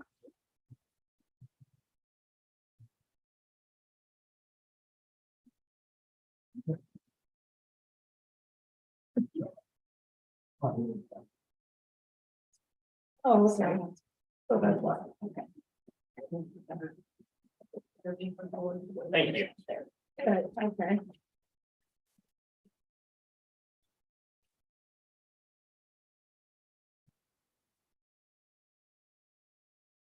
Right, so continuing on, if everybody's ready, let's talk a little bit about the Keats project. What I handed out in front of you all is a handout. Essentially, we've been calling a handout, a flyer, just an informational, document that the intention, of course, is to go out to the public. You have a very basic setup there. It's going to go on better paper. It's going to be a little bit more of a booklet, if you will. Rather than the front to back that I have there, but that's just what I had to be able to print that out for you folks to be able to see it today. Commissioner Foki, myself, Vivian, and Greg and others have been working on this flyer for a while. Again, just wanted to get that snapshot out to the public about the project, about Keats itself, some of the background, again, the project, what we need, what's going on, and then lots of different visuals. To provide to folks just, overviews of the area itself, kind of what some lagoons look like in the area, different things like that. So just wanted to get this before you folks to make sure you were comfortable with it before we start printing it out and providing it to part one. So I don't know if we want to talk about the handout or we should just move on to part two. So it's been quite a project put together. Get every, it's been a lot of work, and thank you very much. Absolutely. Bringing it down. We're really happy with how the flyers come out. So, There shouldn't be any mistakes. Right. I'll look over it anytime. At least, yeah. So, That picture came out really good of the community. Yeah.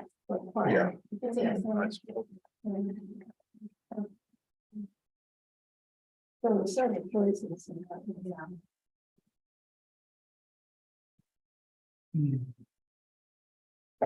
Fine, good. Isn't it good? so everybody's comfortable with it. We can start using it to distribute out. Yeah. So part two of Eats is we are looking to have another community meeting with the community in a couple of weeks. We're targeting March 9th in the evening at the church as we have in the past. We realized we haven't been before the Keats community since May of 2021. That's a pretty good gap in time. I mean, of course, we've been working on a lot of things behind the scenes, a lot of different things, but we definitely want to get back before the residents and kind of let them know what we're doing, what we're thinking, kind of some of the next steps. So wanted to make sure before we notify everybody of said public meeting that everybody on board here is comfortable with moving forward with a public community meeting. The intention is to notify all of the residents within the district, but then also kind of a radius outside as well, because we kind of felt it was important, not just for the residents of Keats to be aware of what's going on and what we've been working on, but some of the people who are around as well. So I have, I believe, about 105 folks that will receive this notification. Yeah, and one of it too is that, I'm looking for this property, the lagoon, we wanted to reach out to people in the larger area that might own some property.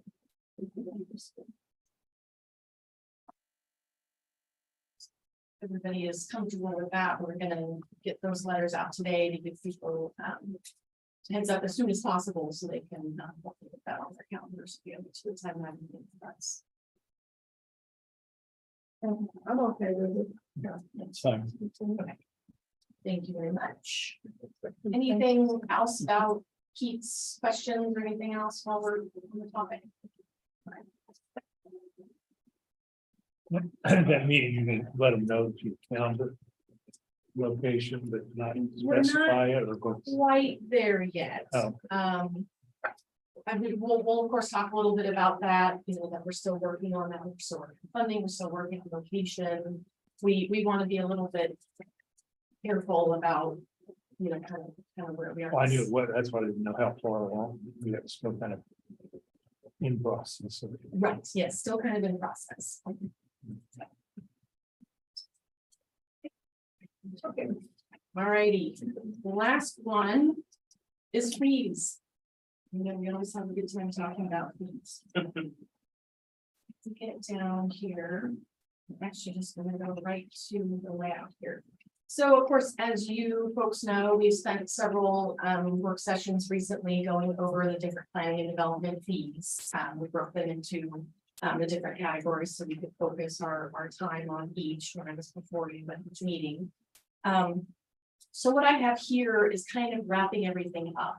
And again, at this point, there's no resolution, nothing for you folks to, formally approve or deny. We're still kind of, working through things, making sure you're comfortable. This is the proposed layout that I would like to, I would like to change to. In your packet is the existing fee schedule. And it's just a bit, it can be a little bit confusing, so I'm just really looking to be as clear as possible, be as transparent as possible, make it very obvious. Okay, if somebody's looking at this, be it staff or the public, they can clearly see, oh, okay, if I want to do a short-term rental, that's my fee right there. And then if I want to renew it, there's my fee right there. So just making it very, very user-friendly, very efficient, easy to use. So that's really the intent behind the change in layout. So what I have, again, here is with the proposed layout is the current fees and the proposed fees. And you'll see that not everything is, most everything isn't changing. As we talked about, the building floodplain permits, those fees aren't changing. We didn't really have any justification or rationale for changing those, so makes sense to keep them as they are. Again, the only quote unquote change from current resolution to this proposed layout is clearly indicating that if you don't get a permit before you start the project, i.e. you get it after the fact, you're charged double, basically. And that's already occurring. We already do that. We're just making it very clear here. Here's your base fee. If you don't get it first, we do have to assess you double. So that's really kind of the only change to the look of it for the building.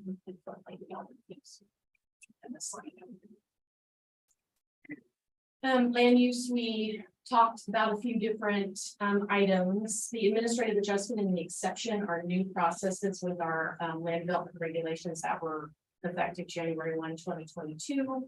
So of course, they didn't previously have fees assigned to them. The process is very similar to what we do for boundary line adjustments, lot splits, that sort of thing. So it made sense to have a consistent $100 fee assigned as well. So that's what we have reflected here.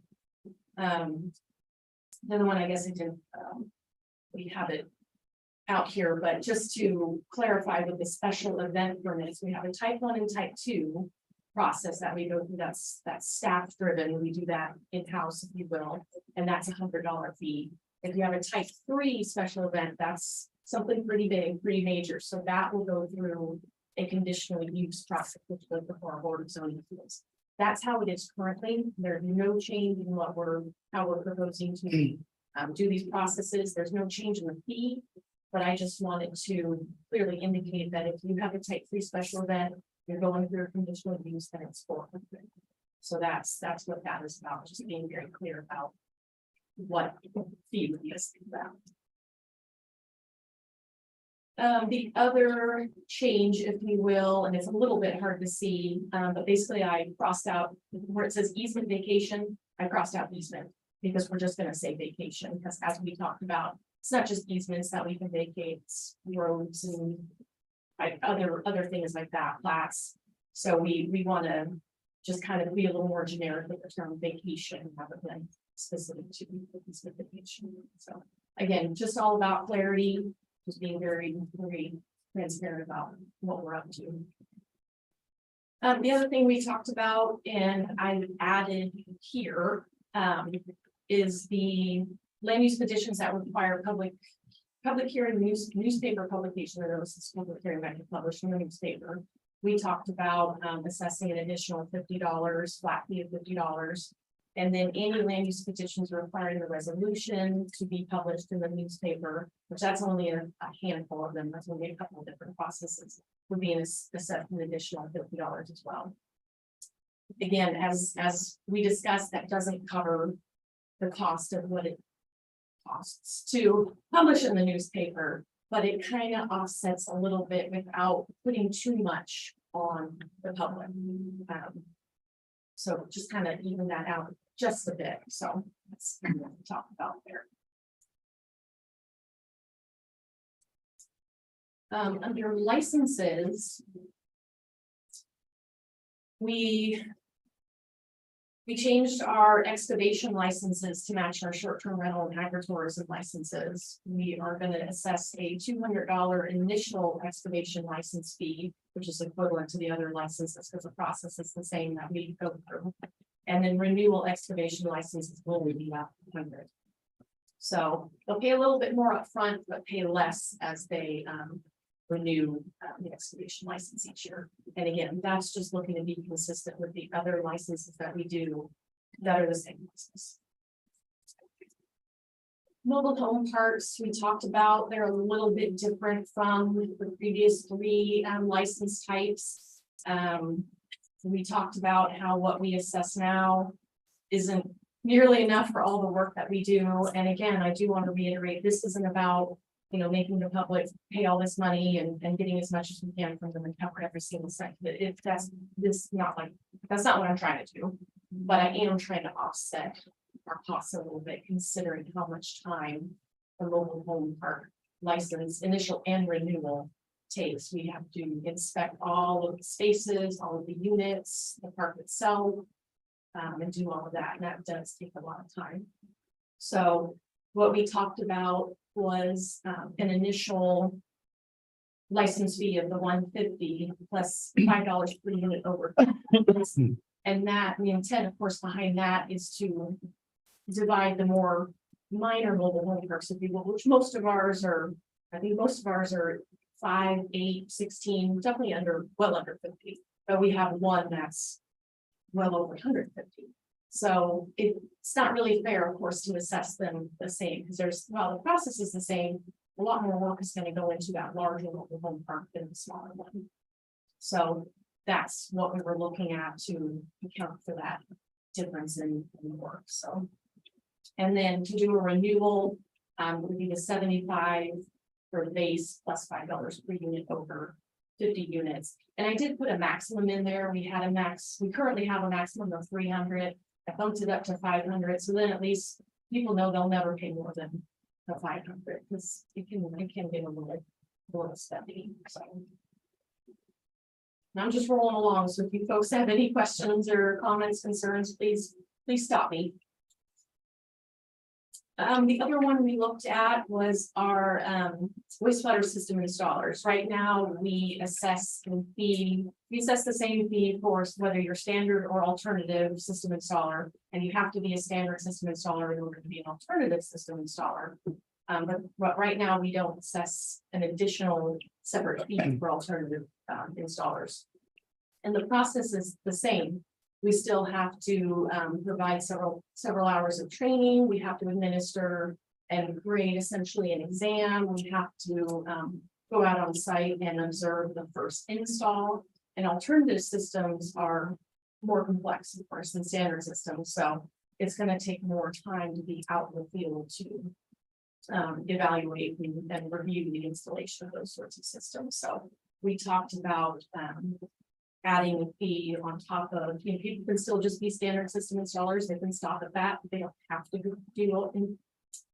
to do alternative systems. They of course can if they want to, but we talked about adding that beyond to have that additional license. So on this one, if it shows the standard system is the same price as the alternative system, you have more work in the alternative, and it's really the same process, and that's kind of why I was looking at, so the same cost. I mean, he still has to do some training, administer an exam, and then go in the field and observe. Again, it's probably the time in the field is probably going to be a little bit longer because alternative systems are more complex than standards. But overall, the process is the same. So that's kind of why I was looking at doing that same. Okay. That was my reasoning. Moving down to environmental health, we talked about repair permits. Right now, we only assess a $75 fee to major repairs. And we talked about how, of course, minor repairs are less intense than major repairs, but there's still a process that we have to go through to review, to see what's happening, to conduct a site visit, and all of that different sort of stuff. So while it's less intensive than major, it's still roughly the same process that we have to do. So we talked about assessing a minor repair permit fee of $50 and a major repair permit fee of $100.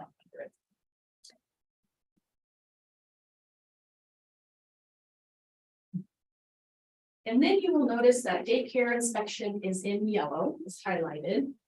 We talked last time about our portion of it. Ours is in planning and development's portion about what we have to do for daycares. Of course, we have to review their wastewater system, their well, et cetera, all of that.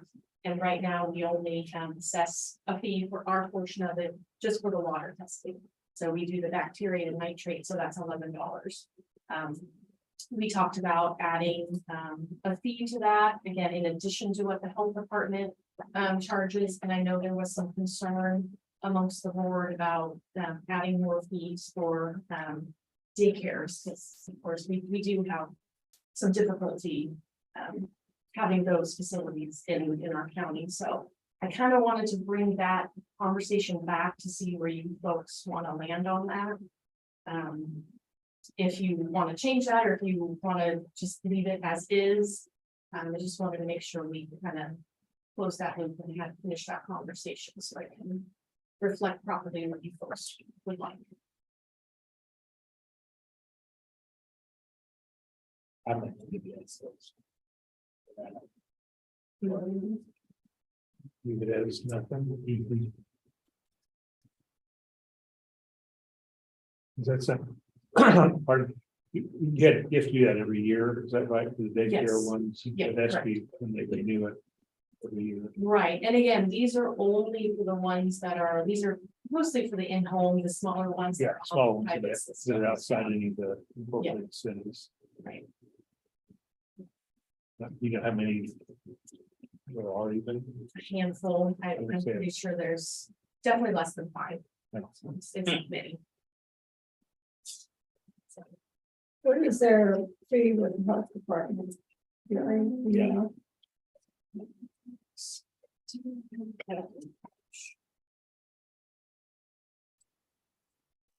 So the health department. Let's see, hopefully I'm interpreting this correctly. It's a sliding scale. It is a bit of sliding scale, yeah, depending on, of course, the number of children, the facility is in the public. KDHE is also involved, and that's, of course, their estate, they have their own thing that they're doing, their own fees and everything. So a licensed daycare home, the initial and annual inspections includes 1 compliance check. Our health department assesses $65.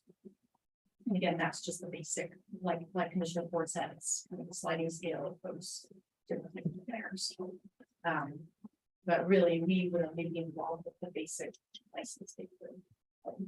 So we would be with the child care centers, with preschools and large facilities. we would be involved. Would the $50 include the water testing then? Yes, yes, Yeah. it would include, yes, we would not assess the water testing fee on top of that. The 50 is intended to just kind of cover some of our time, and the water testing.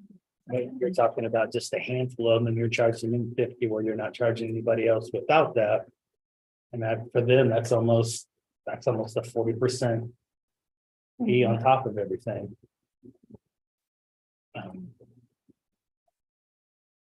I just continue to say that we have a hard enough time trying to get these type of facility and businesses off the ground, and this is one of the reasons why.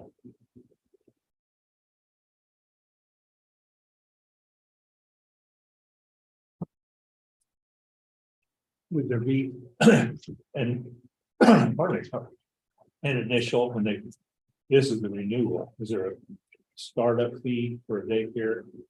The first time? So at least for the health department, I know for it is, I mean- their initial annual is 65. For us, all we do, whether it's a new one or annual inspection, we just do the water Same, test. oh.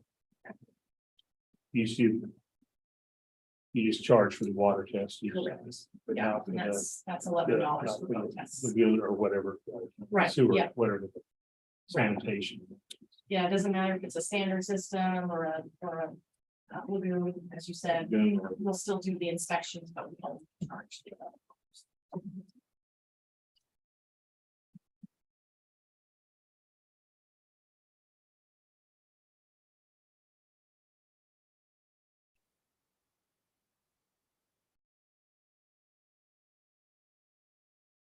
I understand what you're saying, but I still think, I mean, we are. It is something we have to do. Yeah.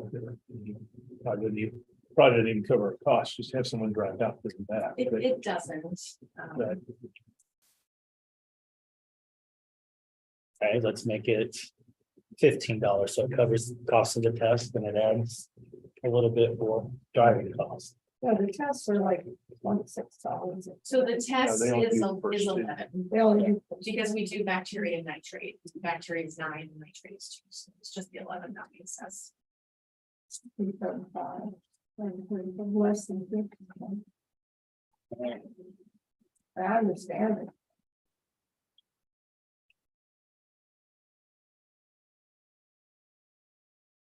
it. Some aspects our need for more rural daycare at this point in time is actually more of a challenge than it is in town. Mhm. And the more fees, the more things, the more red tape we put on it, the harder it's going to be for anybody that's number one, want to, and number two, to be able to.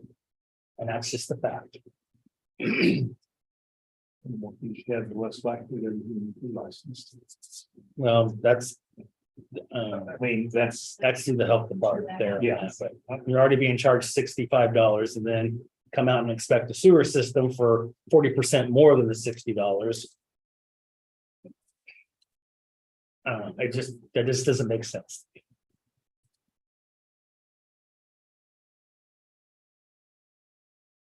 Well, at this point, if you have to go out and at one point and do the water testing.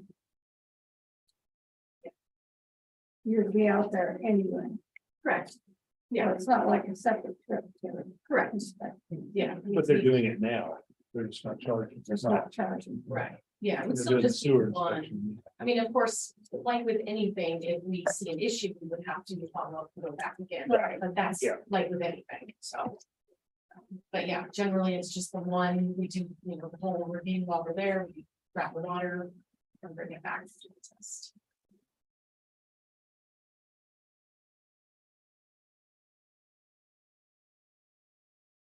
I would like to, I think I would like to. Kind of a lower fee, and if it gets to be a problem, like a lot of them, more than what we've got, maybe then revisit it. But do we want to charge anything? Let's give it some time and pay attention to that. See if we get a whole bunch of new ones or don't, or maybe we don't need to do anything if it's just a handful, but if we start getting a whole bunch, then it becomes what it is, and then maybe we have to charge a little bit for the time and the effort. Because we've got to go out there, we've got testing water, anyway, and that's the thing, so. Right. Yeah, I would like to. Yeah, let's wait and see how, Just leave it as it leave is. it as is Leave it for as is. now. I believe that's everything. So all the different things that we talked about, so. Again, this is the proposed layout, those are some of the proposed fees, I will remove, the daycare licensing, the extra $50 there, I'll just remove that, it won't even be a line in our fee schedule, of course, this won't necessity for it itself. So this is how it'll look, and those will be the fees that we'll review, so if you folks are comfortable with that, I can bring forward a formal resolution to have you approved. Just run our business. Yeah. You guys come in and put this presented. Nope. Good. It's fine with it. The daycare inspection is no charge. Any other questions or comments on that one? Are we good? Thank you. Thank you, ma'am. Thank Next you. commissioner, the 11-5, you have 11-10, sorry, no, no.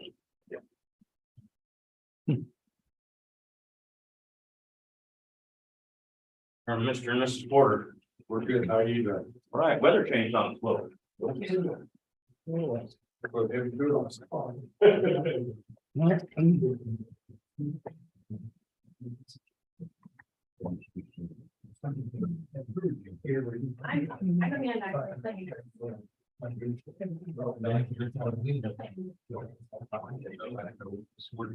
I think you want me to look at it. Okay. Take care.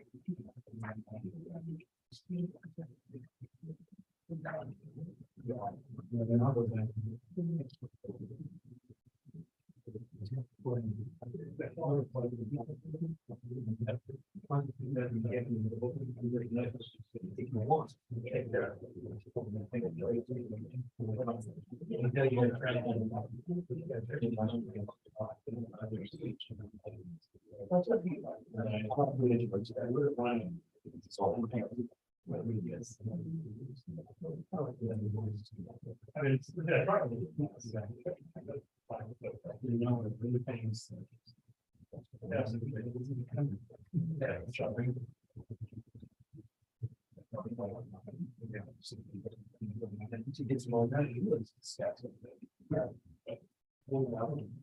I'm glad it was time.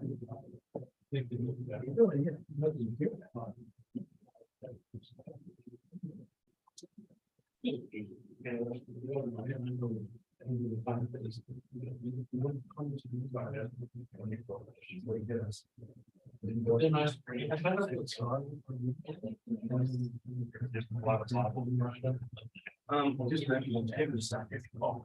thank you.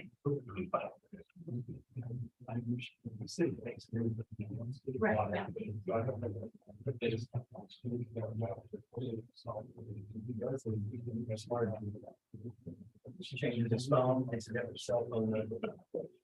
Uses caller ID.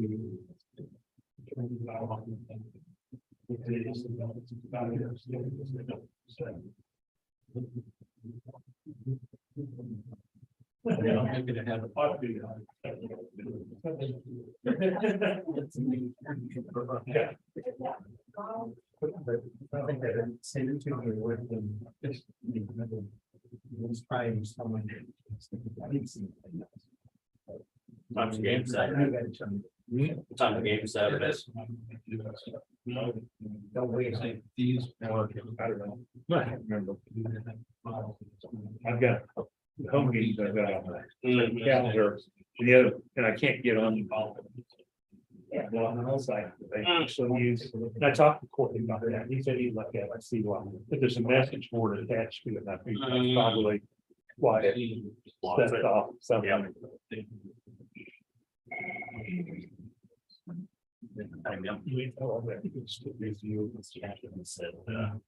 Packet.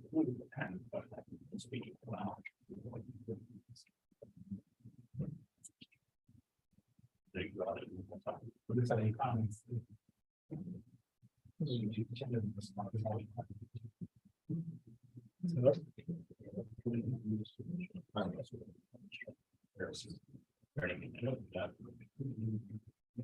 No, I do, please. I understand you feel like the political side. Yeah, I don't believe in that. That's right.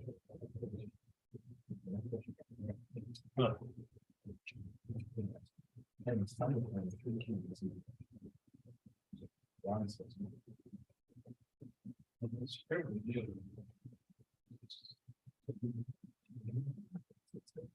In the morning. Okay. No, I think this one, you want to go to K-State, sports, K-State athletics. So it blocks it. I know they've really been bumping up security. It was That's not tight wrong, before. probably at least go on that one, but it won't let me even on there, see. Well.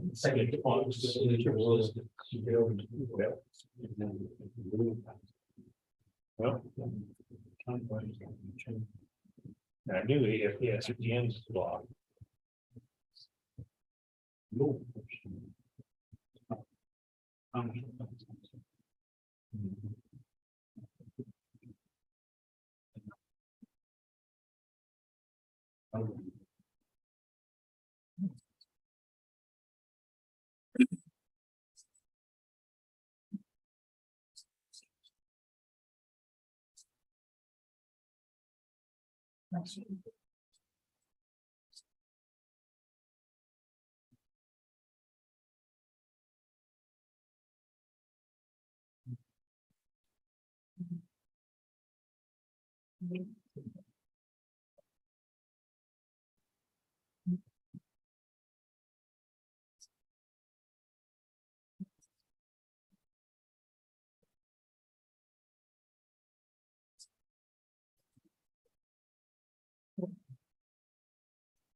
You're all on Monday, ready?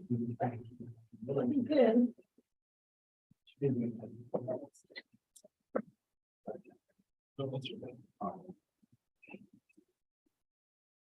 Morning, Commissioners. Don Ellerman, Public Works.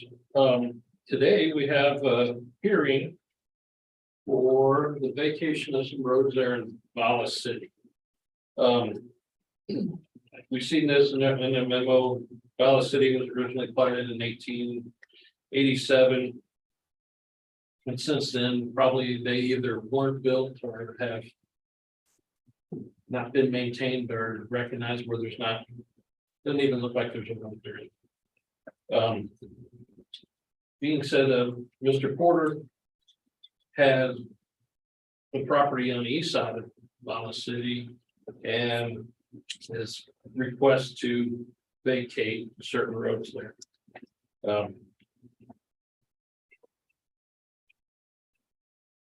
Reviewing the right of way vacated by we determined that. So what we did, we looked at the request for the vacation was for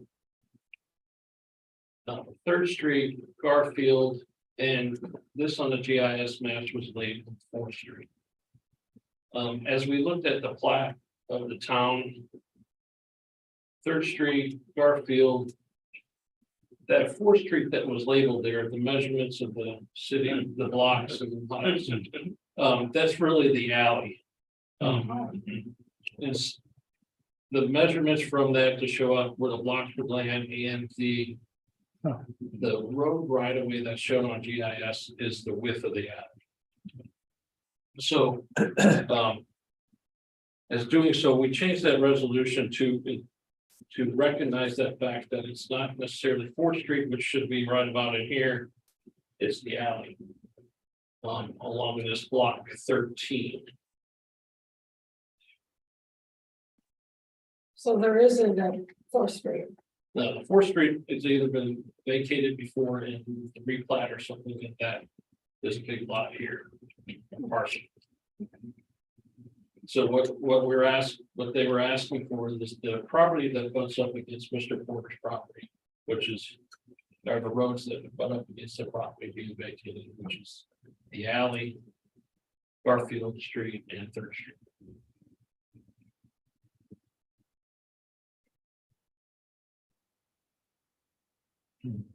Well, shall we open the public? That's what I was gonna ask. Is this a public hearing? Greg? Okay, just be sure when we list them on the agenda, they're a public hearing. That way, we're sure we go through all the formal process to make sure everything is done right. No, I apologize. No, that's okay. I just want, you said public hearing, so I wanted to be sure we clarified that. Yeah, It was always in my mind. You're supposed to make that, right? It makes a difference. I'm sorry, yes, when I made the car, I should have, It still problem. counts. was that advertised properly for a public hearing? yes. Well, that. Okay. I think it was The notice, you saw the last, Mm-hmm. when we had the petition, the notice was Okay, advertised in the paper, was advertised as public hearing today at this time. And then the notice is good as far as the alley too. As The opposed notice to 4th was for a Street. hearing for today, which, no, it didn't say alley, it said 4th Street. So that was a question I was gonna have for the attorneys. This Talk was, to that one back there. there's, we're gonna qualify that as the viewing. During the viewing, we recognize that the alley is now, the 4th Street was meant or intended to be the alley. Did I do that wrong? That's right. That's right, I did it wrong, or that's Petition proposed a route, and the petition is under KSA 68102. But then, like even for a public road, you can propose a route, but then you go out and view it. At the viewing time, you can make the necessary changes to make it work right. And so we discovered the mislocation or misnaming of that area as 4th Street instead of the alley.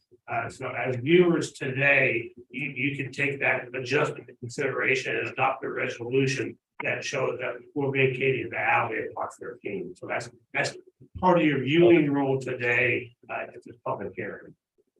And that's under KSA 68104. Okay.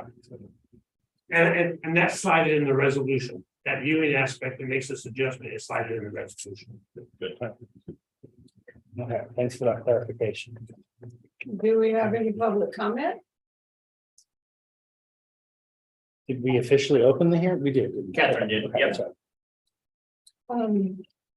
So if there's no, is there any other comment? We'll close the public hearing.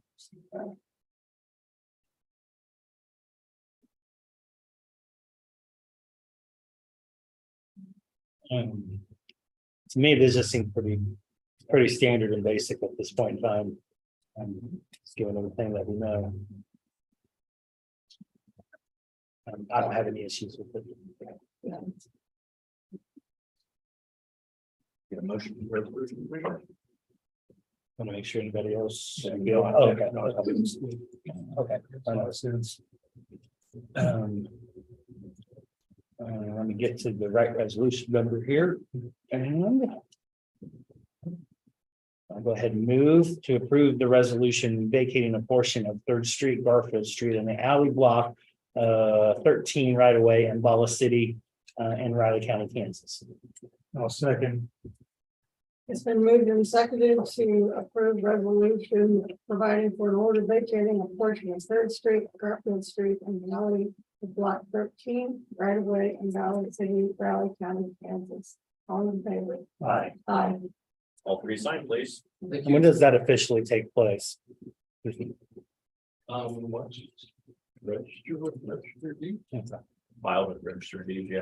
As soon as we get that, then we'll send that over to Ricky. Okay. You guys, GIS for them to make. Yeah, we will share that with you guys and put it in our file, put it in there, file it with registered deeds, and we're good to go. Okay. No. Next, Commissioner, you have Anna Burson, 11:30. Anna, Only one place. thanks for coming I in. can't see. Usually have 3 copies of that. Having all that Okay. together too.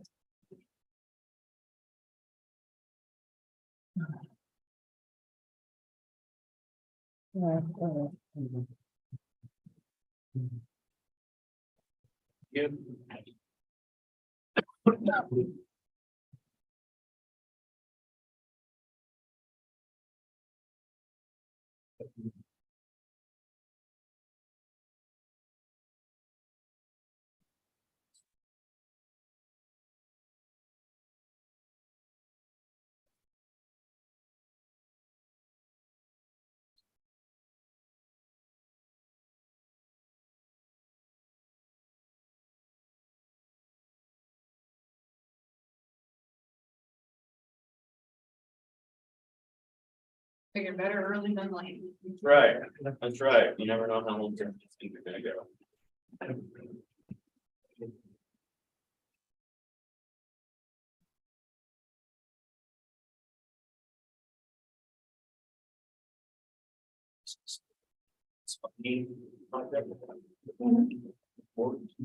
Commissioners, Daryl and I met with Matt Hanson of Widow Bryan, that's our grant consultant, and also the ones that helps us consult with the CARES and our funding.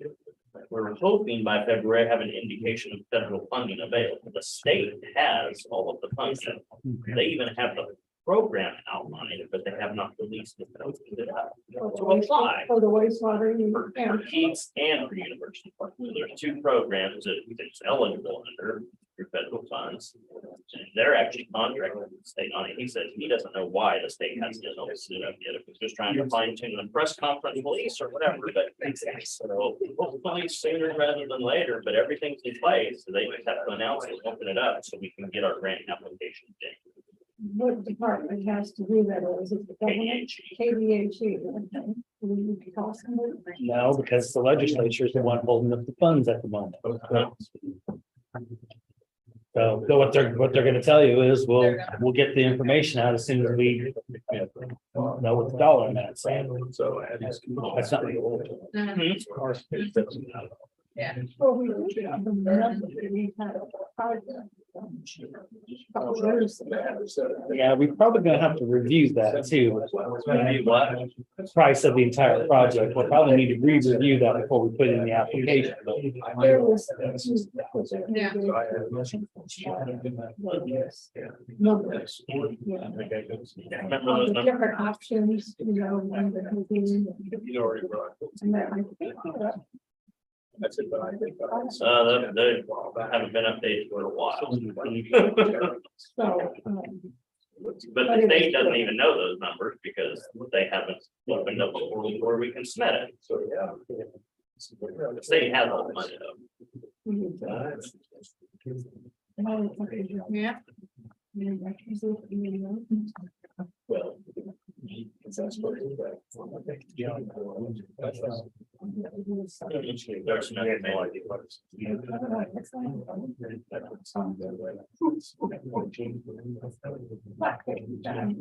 No. It's such bad. That's, yeah, I don't know if I'm wants to, I know. Some people's.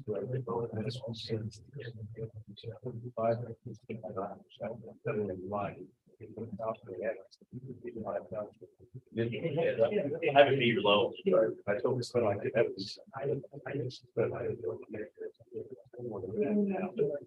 at it. But that wasn't. Yeah. That was. This is what I.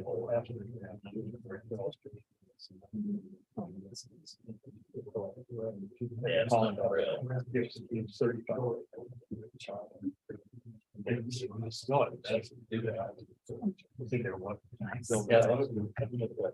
Yeah. That's nice.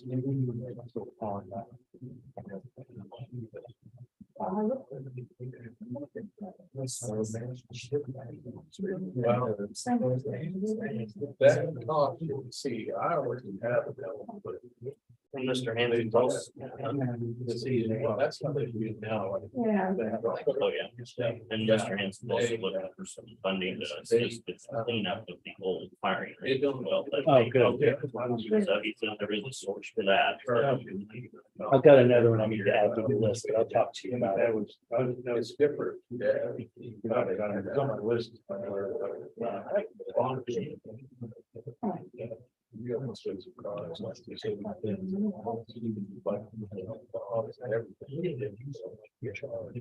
So we have to hurry up and wait on that, which I don't feel all the time. And then keep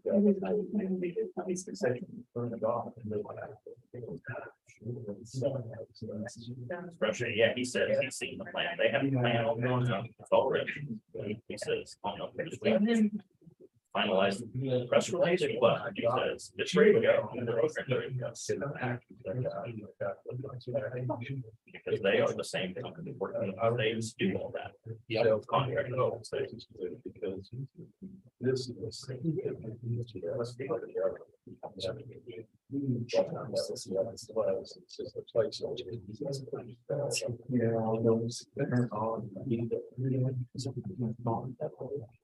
This ready to drive, but let's do this using his making all of this computer. This is where things that they stay.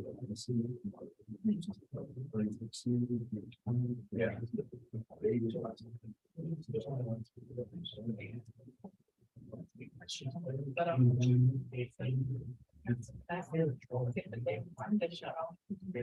Just tried it, I'm like, I don't know. It wasn't there, 'cause I don't know, like, there's like- Shut off. Oh, again, it's. And how do you talk Danny into being the main presenter today? I brought reinforcements. The usual, she said he was getting an award. That's how you learn. Let me get my.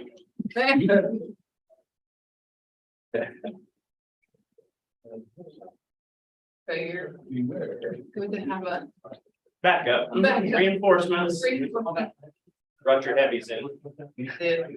Brought in the heads.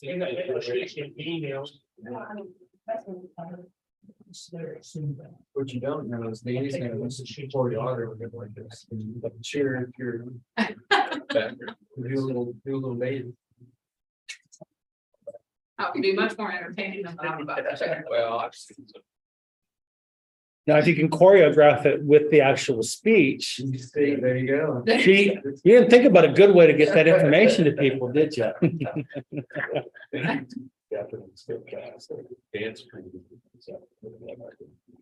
And so, breaks and ball games so that the camera goes to the crowd, people that they. yeah. They get pretty solid. So, yeah, dance. I've seen people do that.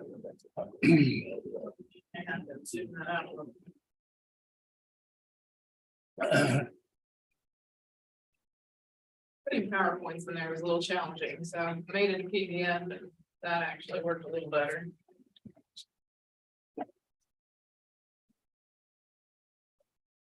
Think it worked a little better. It's all these pictures with chief stuff. It needs to be teal and black. Let's see them at the Super Bowl. Next year. Next year. I'm placing my bet on it.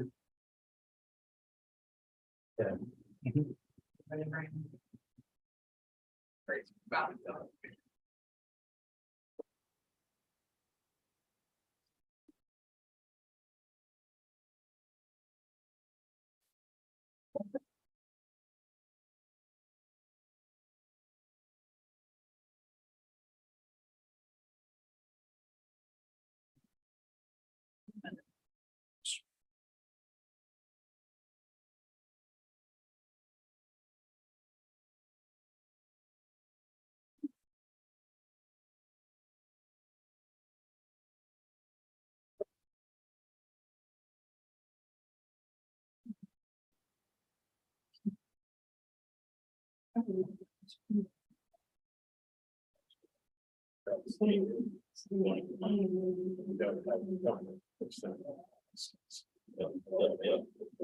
Yeah.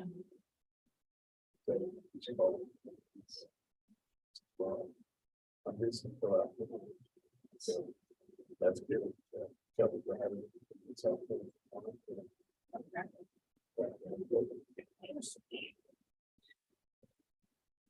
No, that just for those residents. Yeah. Go ahead. Good. Time get hurt. Sundays. PGC, Kansas Department of Health and Environment. But it would be really fun. Well, they have a revolving loan program, and I don't know what, he didn't even know what they were calling the other grant program, a revolving loan program. Starts out as a loan, but the way they're gonna approach it this year, and give a loan. So they grant it as a loan, so they would say that's where it was, so. That's kind of. Okay, and is that under just like wastewater or? That section of PGC, Kansas Department of Health and Environment. Okay. Wastewater and water and all of that's under that same department. I have a friend who was scheduled. Been there here. Yeah, well. 1 o'clock. Oh, gotcha, thanks. Yeah. I'll cut out my phone. On Saturday. Not that it matters to me because I won't be watching.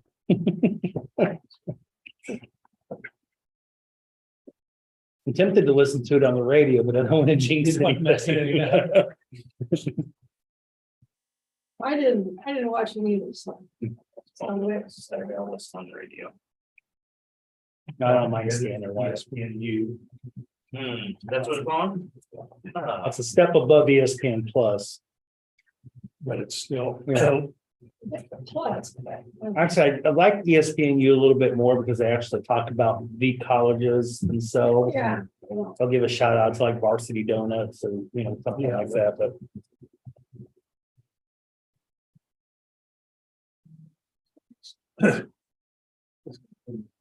We're watching the grandkids at their house, but they don't have it. Anybody coming out of the office. Yeah, you may have.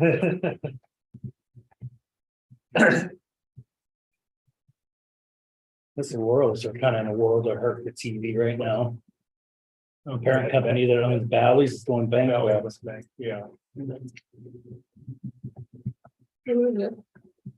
Valley Sports. They took over for Fox Sports. Oh. So it's streaming, but you have to pay $14 a month.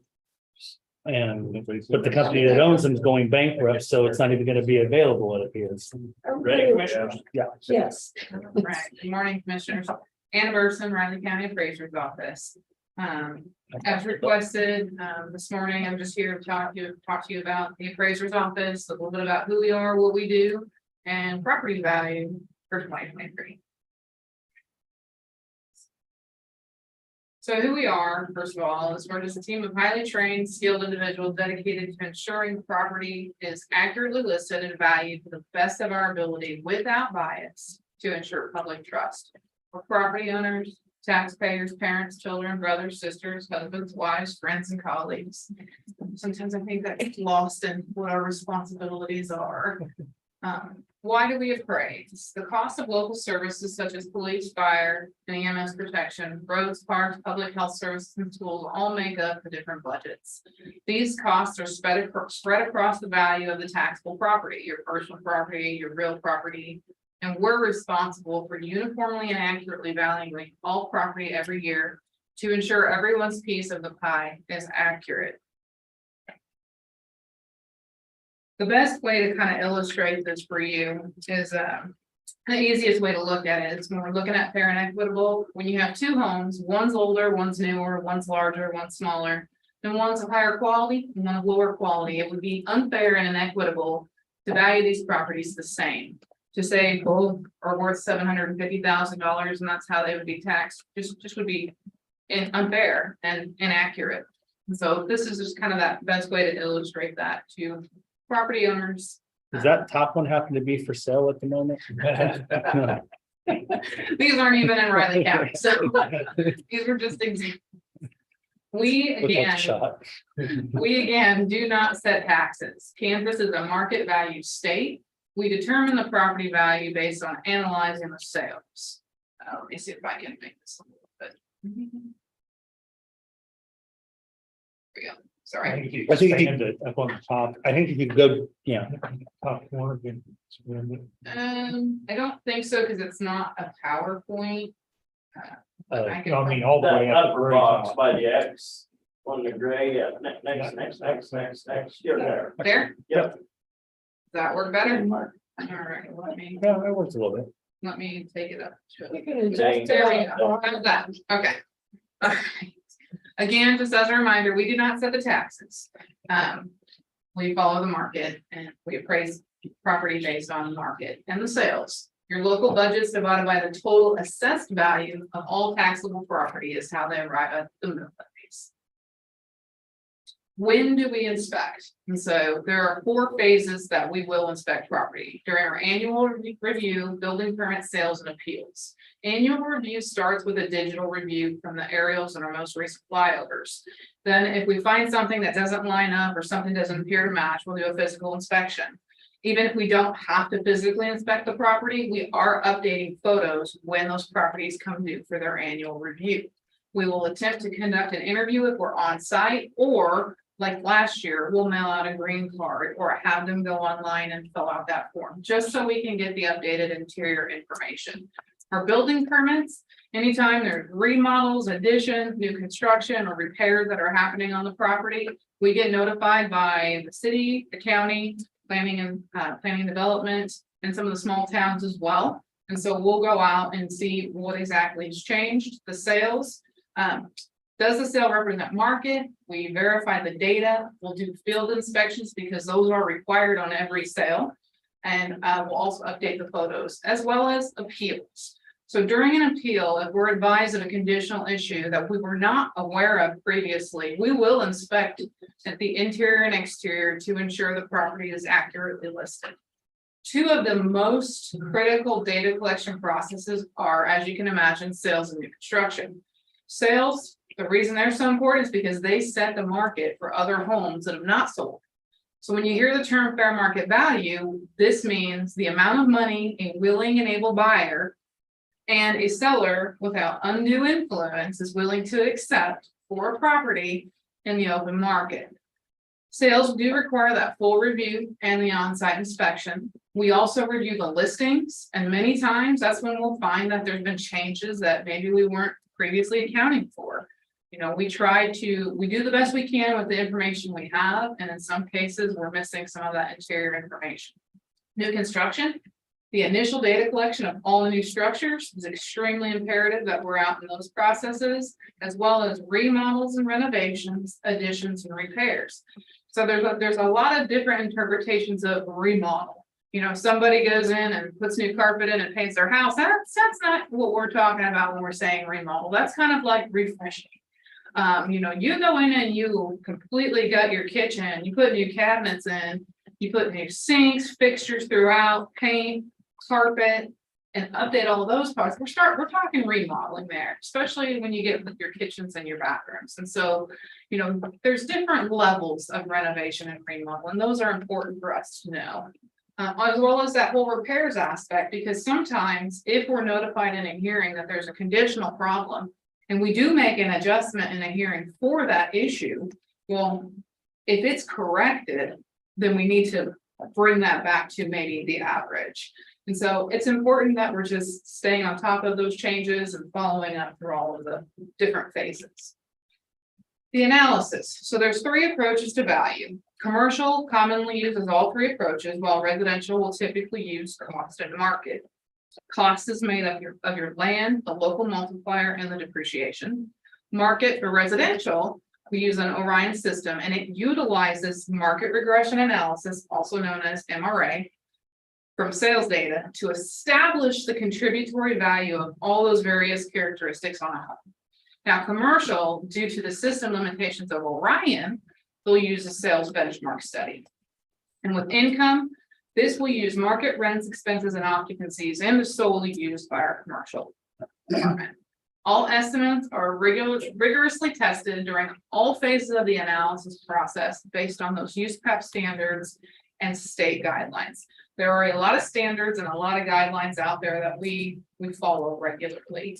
The trend versus the index. I kind of wanted to go into this just a little bit because there seemed to be some confusion. The trend for Riley County for 2023 was 13.31% countywide. We used paired sales to determine what the changes in the market were for Riley County. The index can vary by neighborhood, and it's the relationship of your prior year value to the sales within a neighborhood, which will be different than the trend, due to different supply and demand factors affecting those individual neighborhoods.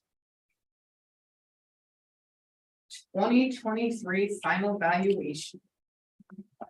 Value change summary. So what I did here is I broke out the value change by the different property types: residential, farm sites, commercial, ag use land, and vacant. So the residential on the median increase was 12.2%. When you're looking at that, 50% of the residential properties in Riley County are going up between 9 and 16%. 25% are going up more, and 25% are going up less than that. Farm sites. One of the other important things just to know, if they're going up more, that also includes properties with building permits, sales, and changes. I didn't separate any of that out. So those are included in that 25% that are going up more than that range I just shared.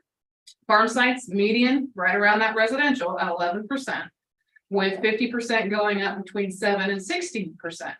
And again, about 25% could go up more than that, 15.5, 16%, and 25% are going up less than that. On commercial property, 50% of the commercial property in Riley County is not going up or not changing to 7%. That's the increase on 50% of the commercial property we have, and 25% of them will go up over 7%, and the other 25% are not going up or are going down. Ag use land, this one, -6% increase to 1%. And so one of the things this year is your dry crop definitely went down. Dry crop and irrigated land dropped, but grassland, tame grass, native grass increase again. And so in addition, when we're talking about agricultural properties, as we talked about with the farm sites before, one of the other things that impacted the farm sites was the economic life on those other building improvements. We talked about that in the last couple of months too, just reiterating that the economic life was increased because it was depreciating out far quicker than it should. And lastly, the vacant land. So vacant land is going to see some of the heaviest increase, 0% to 85%. But when you're looking at the dollars, we're talking $230 on the median to $2,400. And so when we started looking at vacant land, how it's been treated historically, we had to establish some consistency. We looked at the sales. Historically, with vacant land sales, we've been at 38% our value to sell price. So there had to be some adjusting. We made adjustments this year and we'll continue to work through those changes in the coming years. Ensuring that we're consistently valuing the vacant land across the board. And so again, while it looks significant when we're looking at those percentages, just be mindful of that dollar change. So that is the summary of the value for Riley County 2023 value increase. So notices and appeals. Notices are going to be mailed out tomorrow. Monday, February 27th, the value changes, the value for 2023 will update on the parcel search website. Those values will also update the following day on our GIS website. They're scheduled to update that evening. The last day to sign up for an appeal is March 27th, and all appeals must be completed by April 25th. To file an appeal, they'll fill out the form and they'll send it in or drop it off in our office. And if they're looking for additional sales information, they just need to contact our office and we'll be glad to assist them. So I know that was pretty quick, and I wanted to make sure and allow some time for questions. I did bring some staff along with me that can as well assist if there's anything specifically that I can't answer off the top of my head, but.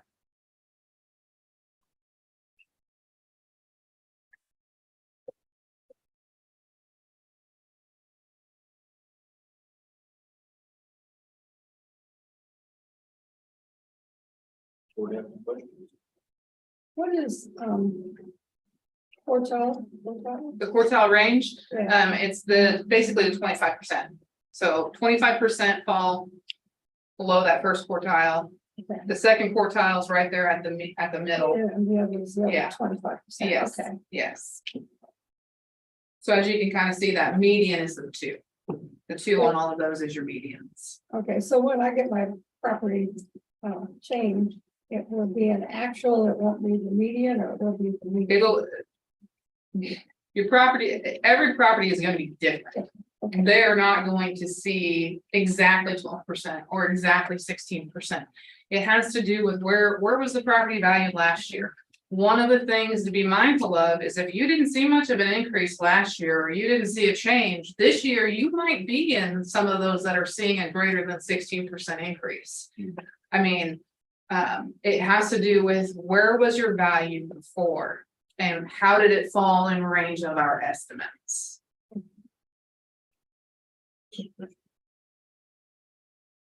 Rich has a question. Vacant. Vacant. Oh, do you have a question? No, I was So vacant. Does that include a topic you and I discussed earlier in the year, those properties such as one by me when a rich person from Alaska comes in and buys a bunch of property and it's not used for ag at all, but for hunting purposes. So where are those lands included? Those are considered agricultural land. Those particular properties, if they provide lease agreements and documentation to support that they are ag use on those properties, those would be an ag use. And so What if they don't? I can assure you they did. And so, statutorily, if they provide us the documents that state that there is a lease agreement between a tenant and the farmer or the owner, then I have to follow that. Mhm. Now, there is additional follow-up that is going to happen in the future, just to ensure that, not just that lease, but also some visual confirmation as we proceed. But those lease agreements are binding. They are When I talk to the state, it's gonna be really hard to argue against the lease agreement. And so I have to just be mindful of that. That is there will be some corrections to some value because of lease agreements being provided. We try to ask for them when we send out those ag mailers. We ask for it over and over. If it's not provided until a payment under protest, then our hands are tied. And then when that payment under protest comes in, unfortunately, it can have a pretty hefty impact. And so we do everything we can to try to get information up front, to try to verify what we can up front. Sometimes with agricultural property, where it can get tricky is different times of the year, different types of ag can occur. When they put the cattle, when they bale it, when we get out there. And so we're just going to, our office is going to be mindful of that and do what we can to just try to ensure leases are reflective in what we're seeing. Actually, not just a piece of paper. That piece of it too. If I don't have enough to argue against a lease, then I have to make that decision that I have to just go with what I'm provided at that time. Which is why I'm very, very firm believer in documentation. And so as we continue, we're gonna do what we can to document, photo document, physical inspection document, where we can, look at the aerials, do what we can, and move forward. We do this with all property, all agricultural property. If they provide us a lease or we can physically verify, then we're good. In some cases, we have to do a little bit more research, and that will take just a little bit more time than just some process updating. Vacant land is truly just the vacant land. It doesn't include farmland that sells or agricultural land that sells. This is just a vacant piece of property that somebody sells as a vacant piece of property.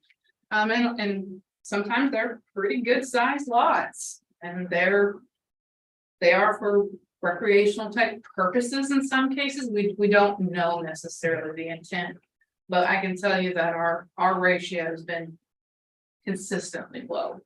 And so we're just, like I said, looking to be more consistent in how we are addressing the vacant.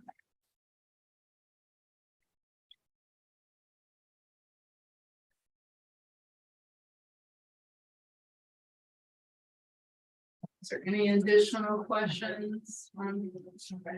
I do have a press conference scheduled for Monday. I'm scheduled to be on that press conference just to kind of, I'll summarize it with a 7 to 17% really is typical increase we're seeing. I know when we started talking, I said kind of 10 to 17%. I was right on that top end, but it is a little bit lower in some cases on the other end. And a lot of that just has to do with, how was value selected last year in relation to where the property sold. And so we're just continually working to improve processes and documenting and working forward.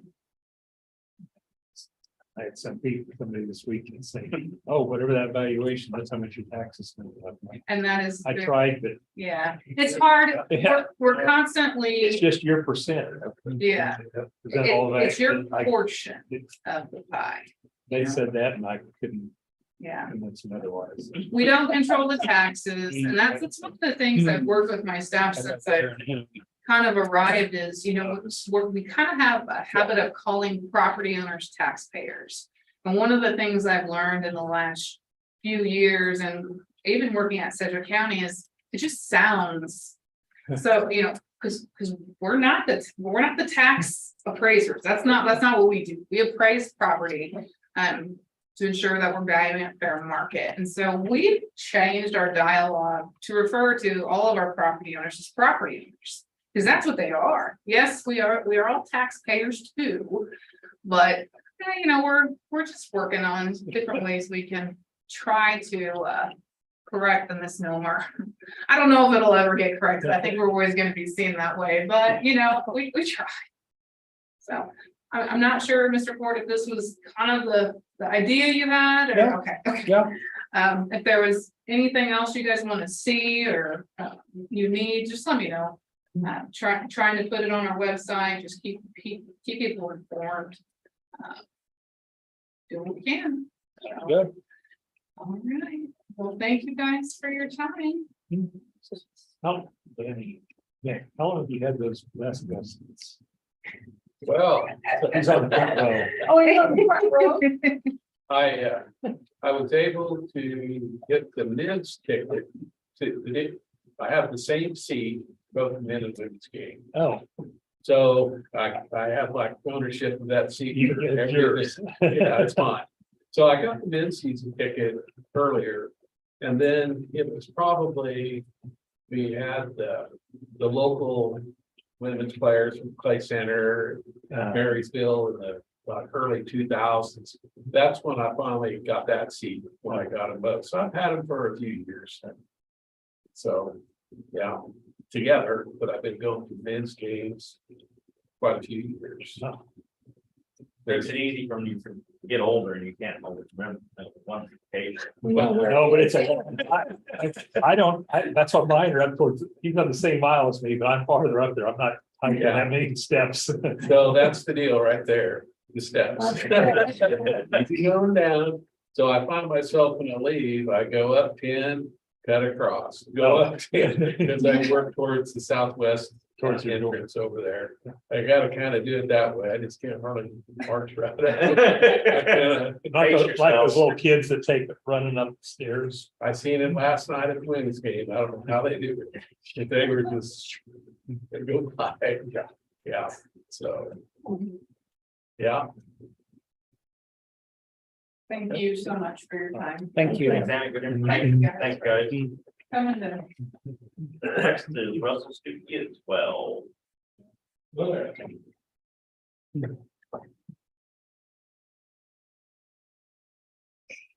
Russell. Good, and yourself? So the extra information is, so this is the used truck we bought last year. And got it finished up with the tank and conference. So it's gonna be taking, this truck's in service today. This will be in service tomorrow. And the new one's actually sitting right out here if you'd like to look at. Okay. Through the window. Well, there, the PIO might be out there for a photo op if anybody's interested. So At 12. When it warms up, maybe. It's not warming up today. Or tomorrow. That's nice.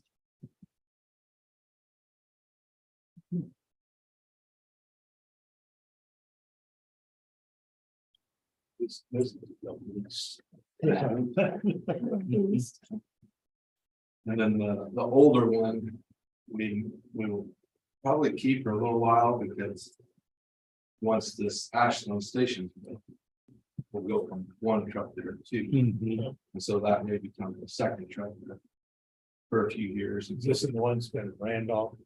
It's down here at the Conza station by the pianos. 1969. Yeah.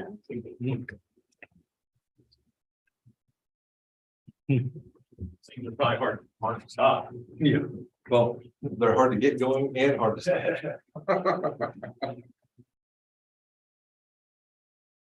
On a day like today, probably even harder.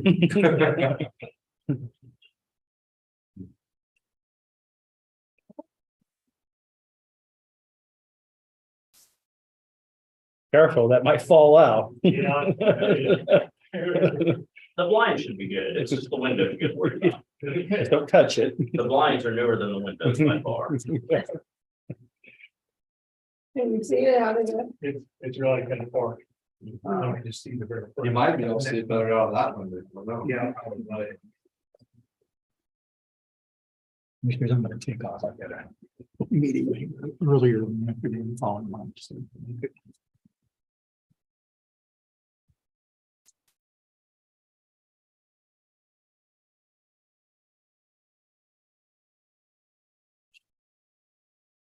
Yeah, so next week.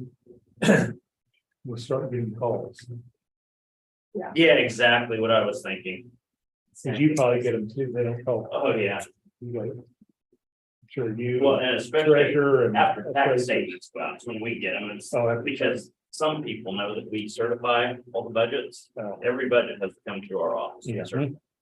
how did you let the school district or the city know? Well, if we certify them, I can't make them change the tax that they Verify collect. it is what they said. Oh, yeah, we all get to hear about it.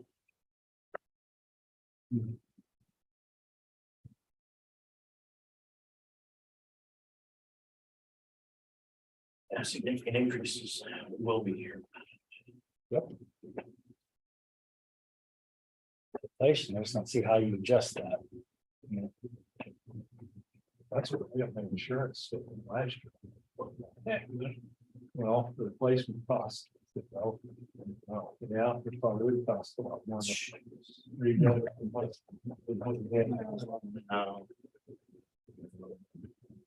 I learned in that financial class that now your home insurance company doesn't just adjust for like the value of your home. You have to call, and like if the value of your home has changed, you have to make sure you are insured for the Right. correct value, not what it was when you bought the policy. That was a new one. Most of the insurance companies like to adjust it for They you. just go up Yeah, they used to adjust. and don't tell you. That's why. Value, cost, what, you know, what the value on it. Oh, yeah, Yeah. that's probably what it'd take to rebuild this. Mine hasn't changed much. For years. It's changed some. but I can sell it right now. A lot more than they for it. We're gonna go. Yeah. Then to replace it, it costs you more. Yeah. No, I do it. As I heard so many people saying price up, if I could sell my house, yeah, but when you replace it, you're also paying more. Think Unless about you're that. doing something Unless you're Unless you're downsizing. Yeah.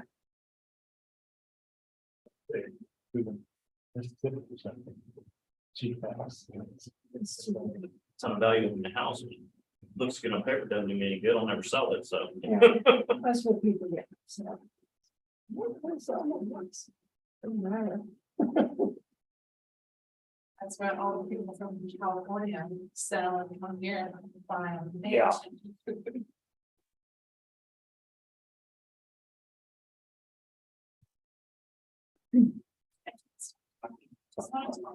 So that's pretty good.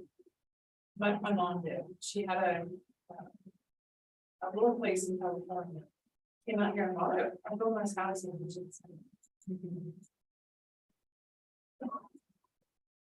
Dave, We just that tough.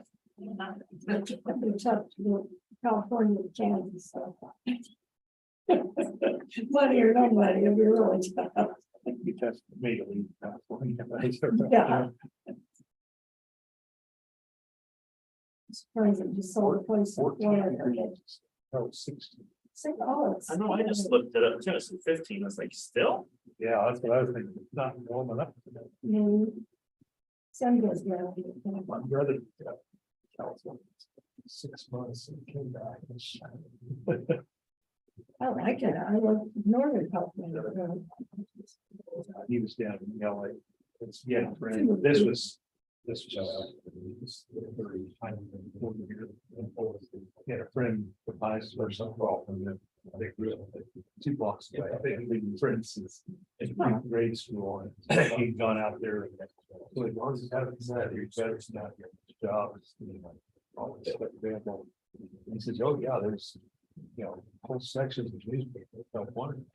When you went, you stood in the line down the block, you couldn't find some of those jobs. And he said, you couldn't even rent it after just doing it because you might get a job that he goes 3 hours a day. But then Yeah, that's 3 right. hours away, so you might get permanent. So he fought with it for a while, and had some really permanent jobs and finally. That's another. I'm glad all those people live there. It means they don't live here. My cousin, elderly cousin, he lives on boat in the Bay Area. Oh, no, That's really good. His son has that house on the land. So, it's best to go on You got a nephew that's the same as this, but you're still on some not here. Yes. Beautiful city.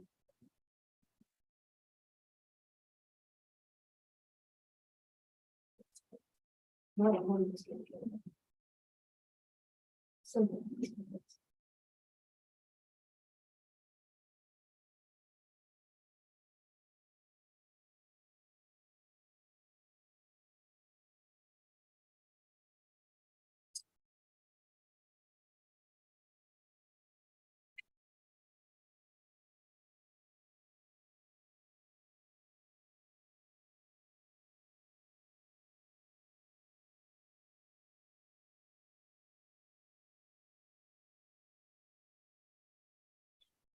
Okay, Russell.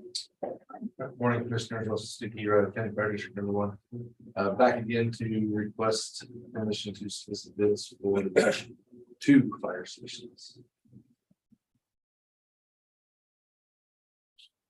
Did you see my note? I don't think I sent it over, but just that on addendum number 2, it says it revised the bid form, the revised bid from Ms. Mona. And I don't know if it's just our copy or.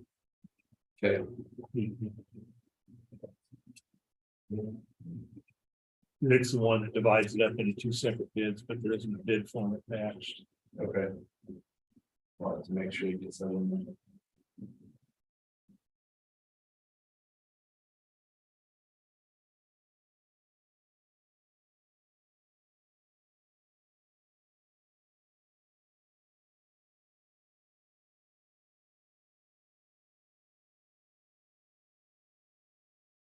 So it's staff's recommendation that you go ahead that we approve to advertising the paper to solicit bids on the listed dates later in the month. We check with clerk staff and they've confirmed that the dates are good for agenda times.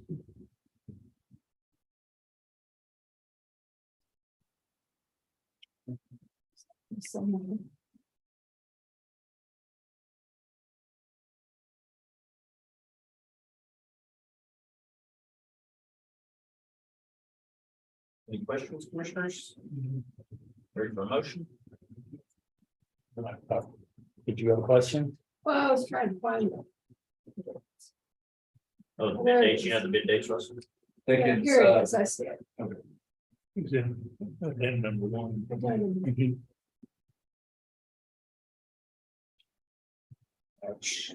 Something. So, This is, March this, 7th and for the pre-bid meeting, March 24th, for the bids due to the clerk's office and then open them 9 to 5 with the commission meeting on the 27th. and this is still going to be for the 2. Yeah, we'll see what the pricing they're is. separate, but they're separate bids. Yeah, They're 2 different bids, right? well, Okay. yeah, there'll be a bid for. We'll ask him to change that addendum to where there's a bid if they only do the Ashland station or if they do both stations. Bid number 1 is to, if they only do one, and bid number 2 is if they do them both. There's some cost savings, hopefully. Right. Okay. Knowing that the University Park Station actual construction will be delayed until the Until next year. contract is done with University Park and we figure out for sure what plating has to take place, if any. Because of Oh, yeah. zoning and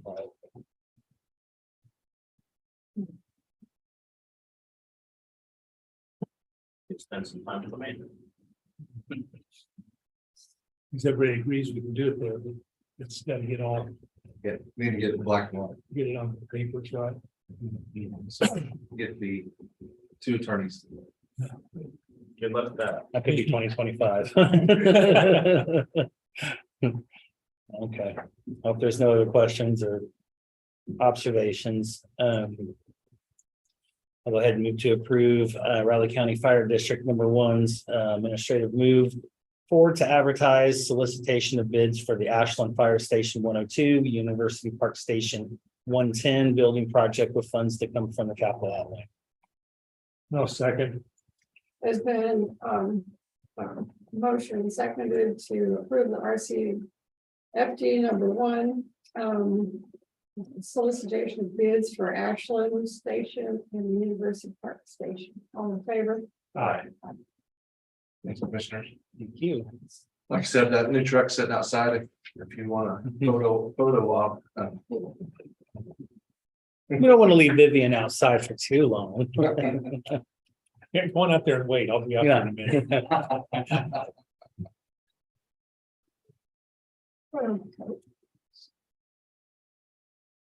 It probably has to be all of us or none of us, right? No? Just the chair. Oh, no, it's a cool truck. Did you see the? Yeah. Okay, I'll go. Okay, Can we? Justin showed him first. Yeah. Okay, maybe I'll change them. I didn't have anything else today and I went through a lot, so, Really either. okay, Okay. so I'll go ahead and make a motion that we adjourn the Riley County Board of Commission meeting, February, thank you, 23rd. I'll second. It's been moved and seconded to adjourn the February 23rd meeting of the Board of Raleigh County Commissioners. All in favor? All right. Aye.